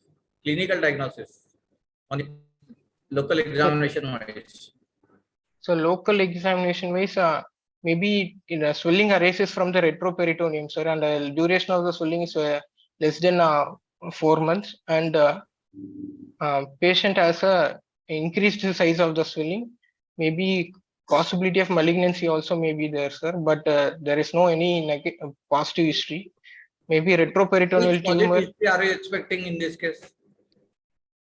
So in case of any abdominal pain, is there means any malignancy may infiltrate, advancing malignancy may be considered, sir. A rapid progression of the cancer. And what will you expect in a rapid progression of cancer or advanced retroperitoneal mass? Which symptoms are expected? yes, there will be infiltration of the surrounding structure may be present, sir. If there is an infiltration of the bowel, there will be altered bowel habits. If there is a melena may be there, and if it is a infiltration of the kidneys, there may be hematuria may be present, sir. And if it is a nerve or any vessel compression may be there, it's edema may cause, or else patient having pain in the low, compressive pain may be here, so dull aching pain.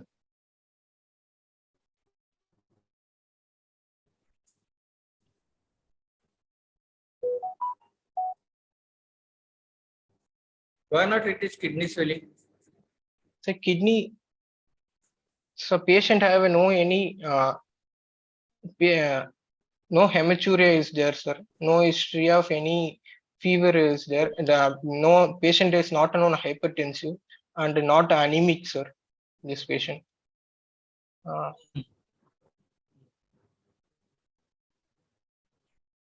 Even there is no history suggested of urinary symptoms.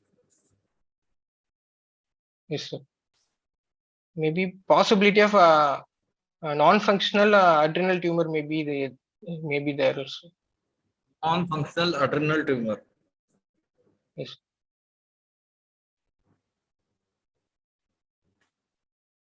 When it is called as functional adenoma, or what is incidentaloma? For incidentaloma is the adrenal malignancy, sir, which is not producing any adrenocortical tumor. Find adrenal tumors. Incidentally find. Incidentally find yes, adrenal. So what are the alarming signs when it is considered as? Sir, hypertension may be there, sir. Okay, and palpitation, and there may be increased secretion of catecholamines in this patient, sir. So that arrhythmias may also occur. Then so this finding are suggestive So no, so these no finding in this patient. These findings are suggestive of Functional tumor. increased It's a functional pheochromocytoma. pheochromocytoma.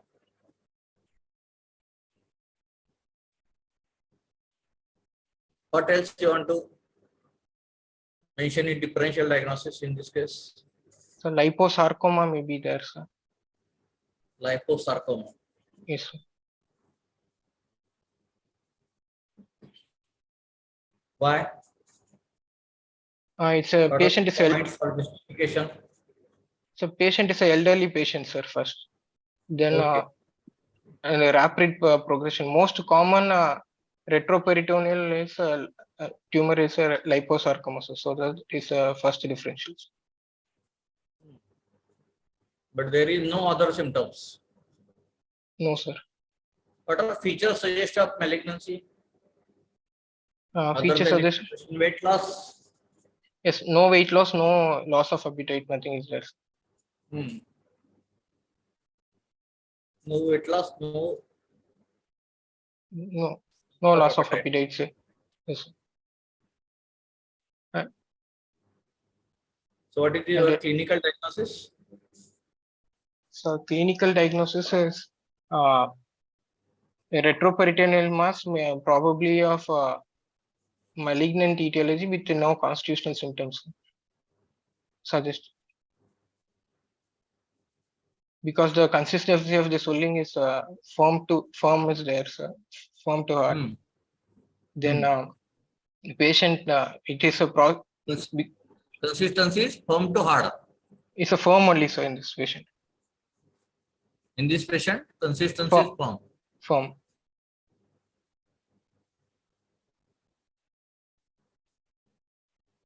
Why not it is liver mass? So liver mass, there is no any nodularity over the mass, sir. A smooth surface is there, sir. Over the mass. And percussion is continuous with the swelling, sir, but only in midline along the midclavicular line and few centimeters, 3 centimeters lateral to midclavicular line alone where the swelling is present, so not in the anywhere else. Lateral to the? Lateral to mid. So the dullness is heard along the midline of midclavicular line alone, sir, not along the axillary line and also in this patient. So I can't consider it as a liver mass. Why not it is colonic mass? So colonic mass means irregularity of the colonic mass. There is no any irregularities over the surface. History wise, no altered bowel. No altered bowel, sir. And what is meaning of altered bowel of it? Sir, altered bowel habit. So more than more than 3 episodes of any loose. Because these are commonly tested questions. You only told that there is spurious diarrhea, altered bowel habit. What is altered bowel habit? Meaning of altered bowel habit? So spurious diarrhea. In which condition you will get diarrhea, spurious diarrhea. And what is diarrhea and what is constipation?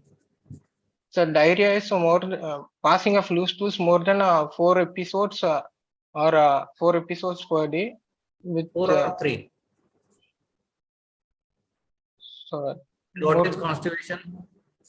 Constipation is more not passing stools for more than 48 hours.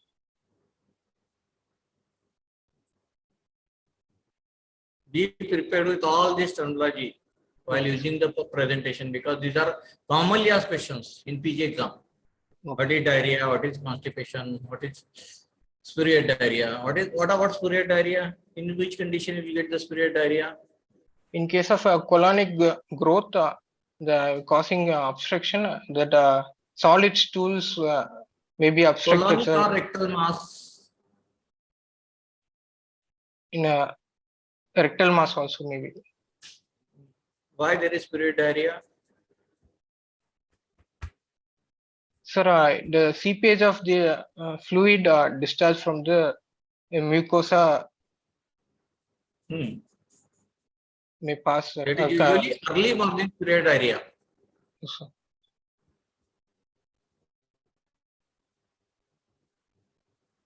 Can I Any come in? other positive finding in Sir? this per abdominal examination? What about the peristalsis? Visible peristalsis? No visible peristalsis in this patient. What are the causes of visible peristalsis in abdomen? So in case of intra-abdominal mass, from a GIT may produce peristalsis. Okay, Which from mass will get the peristalsis? in a CA stomach, maybe there's with obstruction may produce visible Pyloric stenosis. pyloric stenosis, maybe there's with the GO. What is direction of mass peristalsis in pyloric stenosis? It is There are three directed. conditions. One is pyloric stenosis, second one is the transverse colon malignancy, lastly step ladder pattern. So in case of pyloric stenosis, Directed towards the right in case of left. transverse colon, it comes right to left and step ladder pattern. Yes, sir. Can I come in? I'm Dr. Abhay Dalvi. Yes, sir.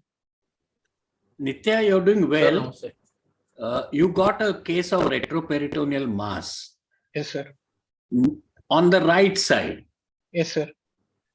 Name the organs which are located on the right side and would give light to a growth in the retroperitoneum, which is present to you as a retroperitoneal growth. So right-sided colon, transverse colon, sir. And transverse colon. Yes, may present. I may be forced to ask you a question of anatomy of transverse colon.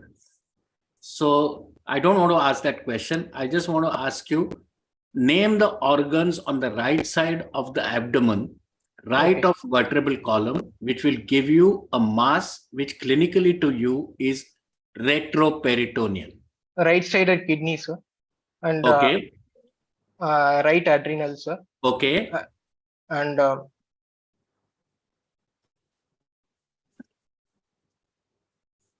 any aneurysm in the midline may be present, sir. No, I'm not asking you midline. See, be very clear. When you give diagnosis of right-sided retroperitoneal tumor, you have to be very clear which organs come there. Yes, sir. So one is kidney, you said adrenal, maybe duodenum. Yes, a duodenum, a part of there can be an exophytic mass from the duodenum, which is not obstructive. Yes, sir. May be present, sir. The second. Even ascending colon and cecum, but cecum will not come so low down. So you are up. Yes. So what are the organs which are now with you? Adrenal, kidney, and duodenum, and duodenum. Yes. And any other structure, like you very rightly said, liposarcoma. Yes, sir. Other than. And other muscle tumors will come in. Yes, sir. Now, how will you go about investigating this patient? You're not sure what it is, right? Yes, sir. Yeah. So how will you go about, sir? Dr. Goar has already talked about hormonal levels, etc., for adrenal tumors. It's okay. Yes, sir. Let's assume everything is normal. Now, okay, sir. How will you go about investigating this patient? First, number one, listen to me. Okay. For organ of origin. Second, functional or not functional. Okay, sir. Third, benign or malignant. These are three issues in front of you. Okay, and sir. then whether to do surgery or no. Okay, sir. So first, I'll do ultrasound abdomen, sir, to look for the any all the solid organs are normal in architecture. No. When you send the patient for ultrasonography, you got to communicate with the radiologist as to what is your clinical diagnosis, what are the organs that he should look for, and the rest of the things. So you have sent the patient, sonologist sends your report. What are you looking for in the report? First, I have to confirm the diagnosis, what I am suspecting, sir. Whether it's a solid or cystic, I need to confirm, sir, first. Why? Because the swelling, cystic have a differential diagnosis of mesenteric cyst or hydatid cyst may No, also be there. mesenteric cyst is in the retroperitoneum. No, sir, not in the retroperitoneum. So stick to retroperitoneum on the right side and talk. Okay, sir. Any ascites is there because of No, metastasis? ascites, where does it come in? Abdomen We are distance looking whole. at the diagnosis. So stick to diagnosis in the right retroperitoneum. Yes, sir. You are more Kidney- interested in knowing whether it is solid Yes, sir. or cystic. Yes, sir. I Kidney. asked you a question, why? Yes, sir. You have no answer. It's okay. No problem. So in case kidney architecture is maintained or not, sir, and the size of the kidney to detect, sir, retroperitoneum, and any hydrouretronephrosis is there in to check in ultrasound, sir. And other next is next modality is CECT abdomen, sir, to detect the site of origin of the tumor.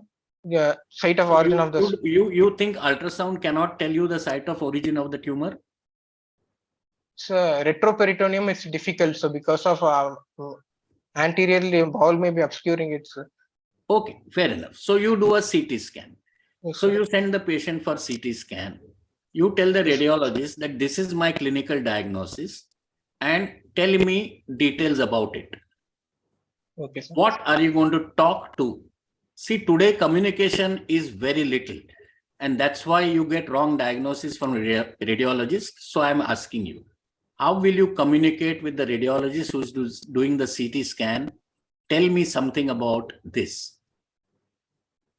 I'm suspecting a possibility of malignancy arising from the retroperitoneum. I'll inform, sir. Fair enough. So what will you tell him or her? So I What need you to are ask. looking for. Malignancy is okay. CT scan Okay. doesn't diagnose malignancy. Okay, sir. CT scan tells you so many other things in the retroperitoneum. I'm unsure of the diagnosis. To look for origin of the mass. Correct. Where it is. Number one. And origin and the size of the mass. And, very good. And surrounding any surrounding adjacent organs are normal with the mass. Correct. So fat planes are maintained or no? Whether the vascularity. Very nice. Very nice. Very nice. These are the things that a surgeon wants to know. Organ of origin, fat planes maintained, vascularity, what difficulty he is going to have. So you are on the dot right now. Very good. Now you kept on talking about adrenals, and I'm very good at adrenals, but I'll not get into it. Let's say it's a liposarcoma. Okay. Very non-vascular, but arising suspiciously from the hilum of the kidney, which is the common source. Yes, sir. What on the CT scan will you look at the function of both the kidneys? Which is more important? So function of the kidney is important, sir. Because no, both the which of the two kidneys is important? So opposite side kidneys function is very normal nice. or not. We should know. Very nice. So left side kidney function will become more important in case intraoperatively you have to decide that the right kidney will have to come out. Yes, sir. Okay. Tell me something about anatomy of right kidney. The vascular anatomy of right kidney. So right kidney lies little lower compared to left kidney, sir. And it has arterial supply from right renal artery and renal. It lies from the T10 to L3 vertebra, sir. And see, I'll tell you, Nitya, something. Yes, never over answer things. Okay, sir. When you say T12, 10, most of the examiners will not know. Okay, so unnecessarily don't get it. One of the examiners will know and catch you. I asked you vascular anatomy. There is renal artery, renal vein. Yes, sir. Renal vein enters into the IVC. Yes, sir. So when you do any surgery on the kidney where kidney requires removal, you have two options. One is to ligate the renal vein or clamp the IVC and suture the IVC. You agree? So if it is below the renal vein, sir, we can Again, I am asking you, say yes or no. Yes. Keep your answers to minimum. Let's say this is malignancy and you want to do a radical nephrectomy. Yes. You will be applying clamp to the IVC. Yes. And actually disjunction the renal vein with the IVC. You have any idea how this IVC is sutured? Say quickly no. That's the best way to get out of PG. No, sir. Okay, doesn't matter. Don't worry. Let's say now you kept on harping about adrenal tumors. So how would you investigate if CT says this looks to be an adrenal tumor? Dr. Nishikant sir was asking you about it. And because I've done more adrenals, I thought I'll come in. Yes, sir. So we should blood investigation. We should ask for a metanephrin, so 24 hours plasma metanephrin. Okay. And urinary VMA should be very nice. Then if it is a cortical medullary tumor, we should detect, sir. 24 hours. So you will do hormonal workup. Yes, sir. Correct? Yes, and sir was saying, let us say hormonal work is normal. Yes, now sir. On your CT scan, what are the things that you're looking at to determine whether this is malignancy or this is just an incidental? These are higher level questions because you're doing very well. Yes, sir. I want you to go and discuss with the radiologist, read, so that you are well aware of what you are discussing. Go ahead. Okay, sir. That if it is an incidentaloma, we should know the surrounding, any infiltration is there or not, we should know, sir, that kidney infiltration. Wait. Now, let me talk for 2 minutes for benefits of all the PGs who are listening to this. Whenever you think of an adrenal tumor, it is classified into hormone active and inactive. Yes. Hormone active is detected by detection of hormonal levels. Inactive are the ones which have to be decided whether they should come under knife or no. Yes. So incidentalomas, unless in the clear-cut CT picture of suspicion of malignancy, anything less than 5 centimeters should be operated laparoscopically. Otherwise, you can go straight away open. This is from endocrinology. Yes. Any other incidentaloma, like angiomyolipoma, which is the commonest, if less than 5 centimeters, can be conserved and, periodically worked up. If it goes beyond 5 centimeters, you can go and do surgery. This is how adrenals are operated, at least in our setup and as far as literature is concerned. Let us say this is a renal tumor. Yes, sir. An exophytic renal tumor. Yes, sir. Without any pressure symptoms on the pelvic calyceal system. How will you go up treating? Sir, we should assess the function of the, in kidney where it is the tumor arising, we should detect, sir. Upper pole exophytic tumor. So we can not involving the pelvic calyceal system. Partial nephrectomy can be advised, sir, if it is involving upper pole. Very good. Any precautionary measure that you will take before doing partial nephrectomy so that there is no urinary leak? Sir, a nephrostomy, percutaneous nephrostomy or a stenting may be planned, sir. If it is stenting is not possible, percutaneous No, 1 minute. Your pelvic calyceal system is normal. That means stenting alone is enough, sir. Thank you. So think now, before answering, you know all the answers. Why you are going here and there?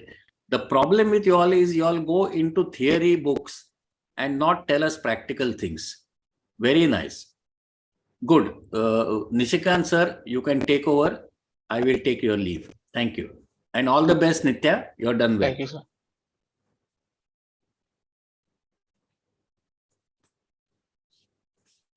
Thank you, Abhay sir. Thank you for your valuable comments, sir. Rishi sir, please.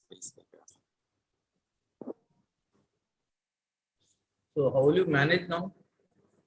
So you Renal plan. tumor. Renal Sir? tumor. Renal tumor. How will you manage?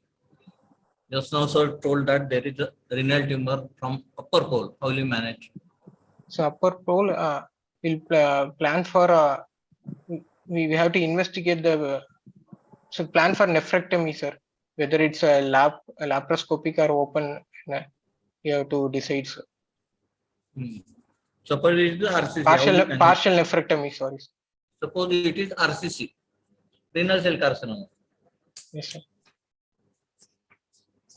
So a total. So nephrectomy with radical nephrectomy should be planned. Radical nephrectomy.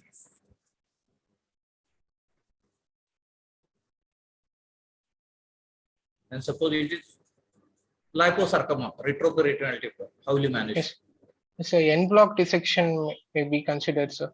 With the adjacent organ, if it is infiltrated, we should remove that organ also, or else marginal dissection alone is advised, sir.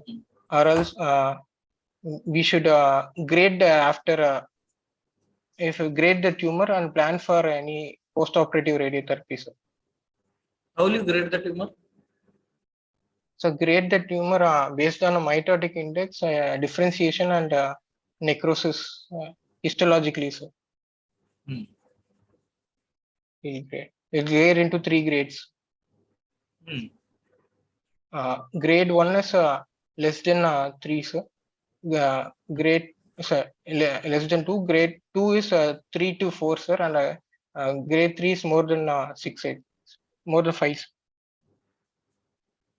What is the indication of the pre-operative biopsy?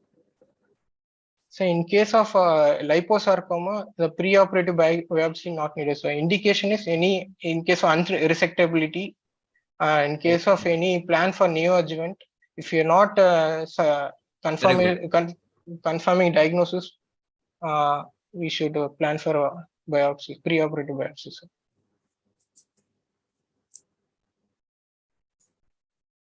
What are other modalities of treatment in case of retroperitoneal tumor? One is a wide local excision. Other? The pre-operative radiotherapy followed by surgery and post-operative radiotherapy, sir. Because it will be while resection the tumor maybe there will be adjoinement of the normal organ also, so adjacent organ also may be adherent to the tumor, so we should reduce the tumor size. Sir. What are the prognostic factors?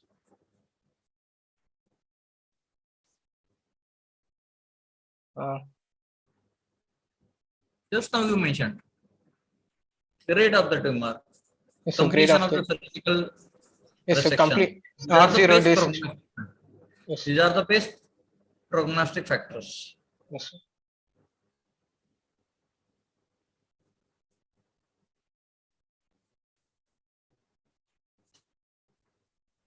Suppose it is non-Hodgkin's lymphoma, how will you manage? So non-Hodgkin's lymphoma, we should confirm the tissue diagnosis, sir, for non-Hodgkin's. And we should plan for bone marrow confirmation also, sir, in this patient, in case of non-Hodgkin's. And if it is diagnosis is confirmed, we plan for chemotherapy, sir. So which chemotherapy for Hodgkin's and which chemotherapy is for non-Hodgkin's? So CHOP regimen, sir, for non-Hodgkin's. And ABVD. Pathological types of the Hodgkin's lymphoma? So nodular sclerosis, mixed cellularity, and lymphocyte predominant. Yes, sir. Lymphocyte predominant and lymphocyte depleted. Then nodular sclerosis and mixed cellular. So prognosis wise, which one is better? Which type is better? Don't know, sir.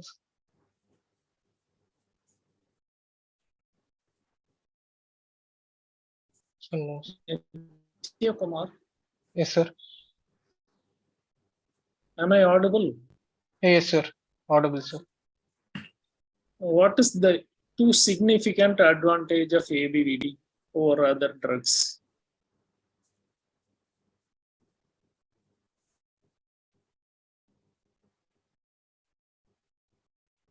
Don't know.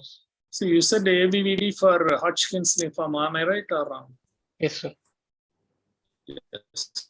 What is the significant advantage of ABVD? Previously, they were using MOP regimen.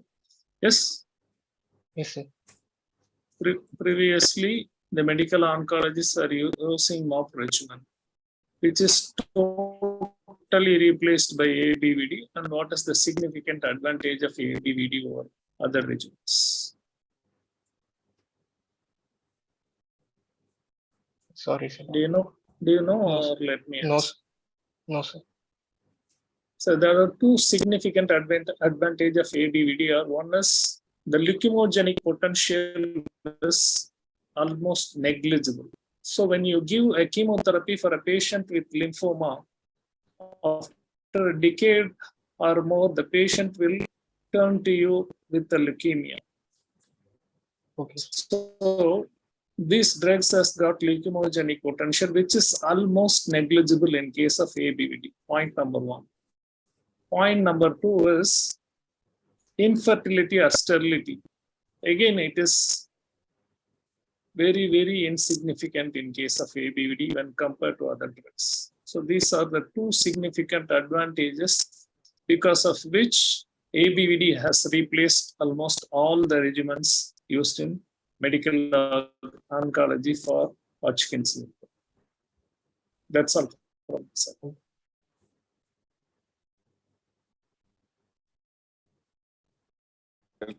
Nishikant sir and Raji Sakai sir, others, if you would like to ask any questions. No, sir. Abhay Dalvi sir, any other comments, sir? Can we call a close? I think so. In case he has experienced any operative, assisted something in the right side on the retroperitoneum, if he says yes, I'll ask him questions. Nitya, has this case been operated, Kana? No, sir. Okay, what is the plan? Did you discuss with the urology team or the oncology team where you MDT discussion is over? So planned for a CT angio, sir. No. And Okay. What is this? Okay. What is the Okay, plan? One from minute. your department? Yes. 1 minute. If you plan for a CT angio, what are you looking for? so there is multiple collateral is there, sir, and tumor arising. The possibility of What is the CT angio specifically you will ask for? Usually it is triple phase. Okay. What is the CT angio you would look for to look for vascularity in a retroperitoneal suspected adrenal? I will take it as otherwise anyway retroperitoneal tumor.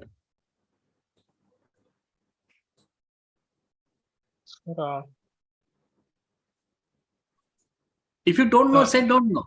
No, sir.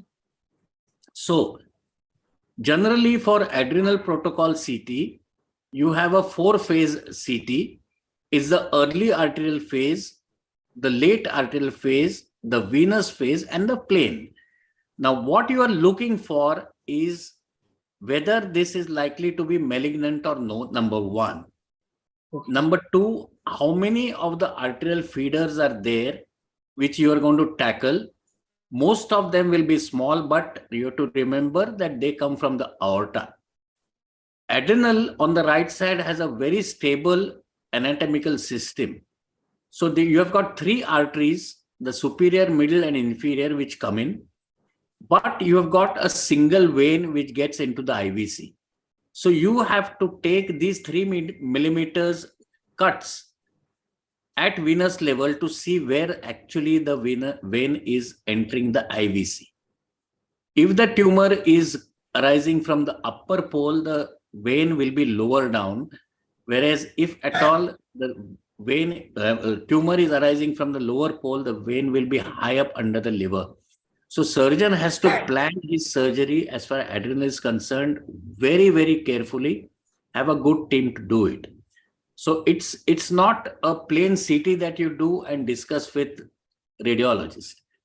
I have said whatever I had said, tried to say, but what else would you try and prepare yourself for this surgery, considering that this is a very vascular tumor? Let it not be adrenal. Let it be a vascular tumor in the retroperitoneum. How will you prepare in the OT as the resident? What gadgets, if at all you have all of them, will you keep themselves ready? So graft should be ready standby sign. Graft, left kidney is functioning normally, my dear.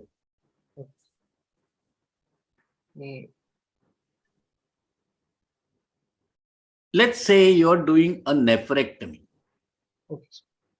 which is very vascular renal cell carcinoma. Otherwise, no spread, you have planned a radical nephrectomy. What equipment and instrumentation, if available, and let us say it is available in your place, will you keep ready so that there is least blood loss?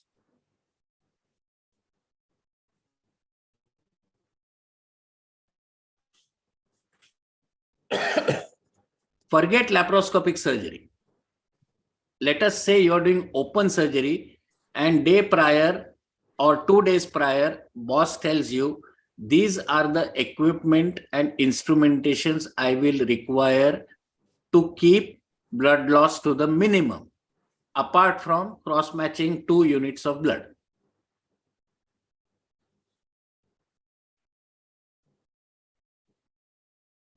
You're asking instruments, sir?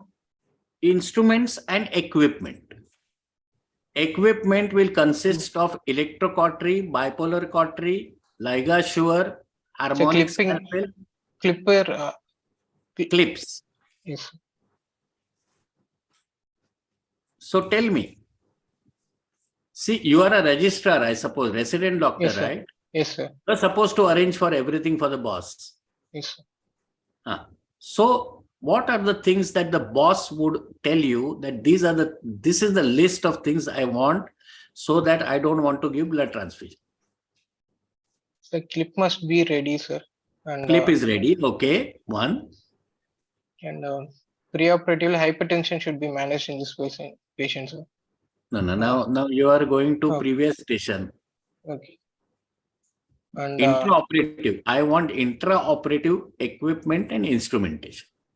So ligashore. This tells an examiner whether you have worked in the ward. So vessel sealer, ligashore is only 7 mm depth can seal, sir. It's okay. How does it matter? Don't want to have it on your this 7 mm only. Which is the equipment or instrumentation which seals anything more than 7 mm? Nothing. You have to ligate yourself. Yes. So exactly. Now let us start. It's a vascular tumor and you don't want, your boss doesn't want the thing to bleed. The armamentariums which are in front of you are number 1. Good suture material to ligate big vessels. Okay. It could be linen, it could be silk, it could be anything. The smaller vessels comes ligashore up to 7 mm. Then comes harmonic scalpel. With a newer version, it goes up to 5 mm, but usually it is 3 mm. The best of the instruments when you are very near important structures is bipolar, but you got to be careful. And then comes monopolar. So all these gadgets, if they're there, the bleeding can be kept to minimum. This I'm talking with permission from Kanagwell only for benefit of PGs who are listening to this. If your concepts of this are clear, every surgery will go very nicely without any bleeding. Thank you, Kanagwell. I think Thank I can you, sir. take your leave now. Yeah. Thank you, sir. Thank you very much, sir, for joining us. Thank you very much. Nitya, you Yes, sir. please join us next week or so, whenever you are ready with the reports, to give an update. Okay, sir. And also, if you have by then done the surgery, please share the operative video clips or operative things to me. All Okay, right. sir. So, Okay, do you sir. have any questions, Nitya, to clarify with the senior faculty here?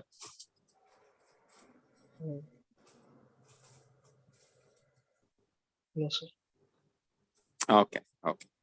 Nishikant, sir, would you like to add anything, sir? Sorry if Yeah, I your interrupt. theoretical discussion is very good. No problem. But you have to a little bit focus on clinical examination. Okay, sir. Knowledge sir. is Yes, sir. very good, but little bit focus on concentrate on a clinical examination. Thank you. Nice. Karnakaran, sir, Rajiv Sakai, sir, would you like to add anything, sir?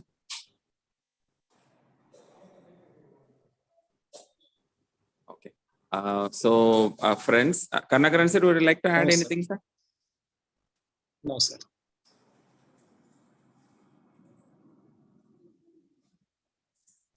So, No, sir. thank you, sir. Thank you very much. Thank you very much. I thought I should ask you before closing the session. Nishikant, sir, thank you very much, sir. Sir, if possible, please permit one of your boys or girls to present coming weeks, sir, Nishikant, sir. Any exam case, you please allot, sir. Okay, sir. Sure, sir.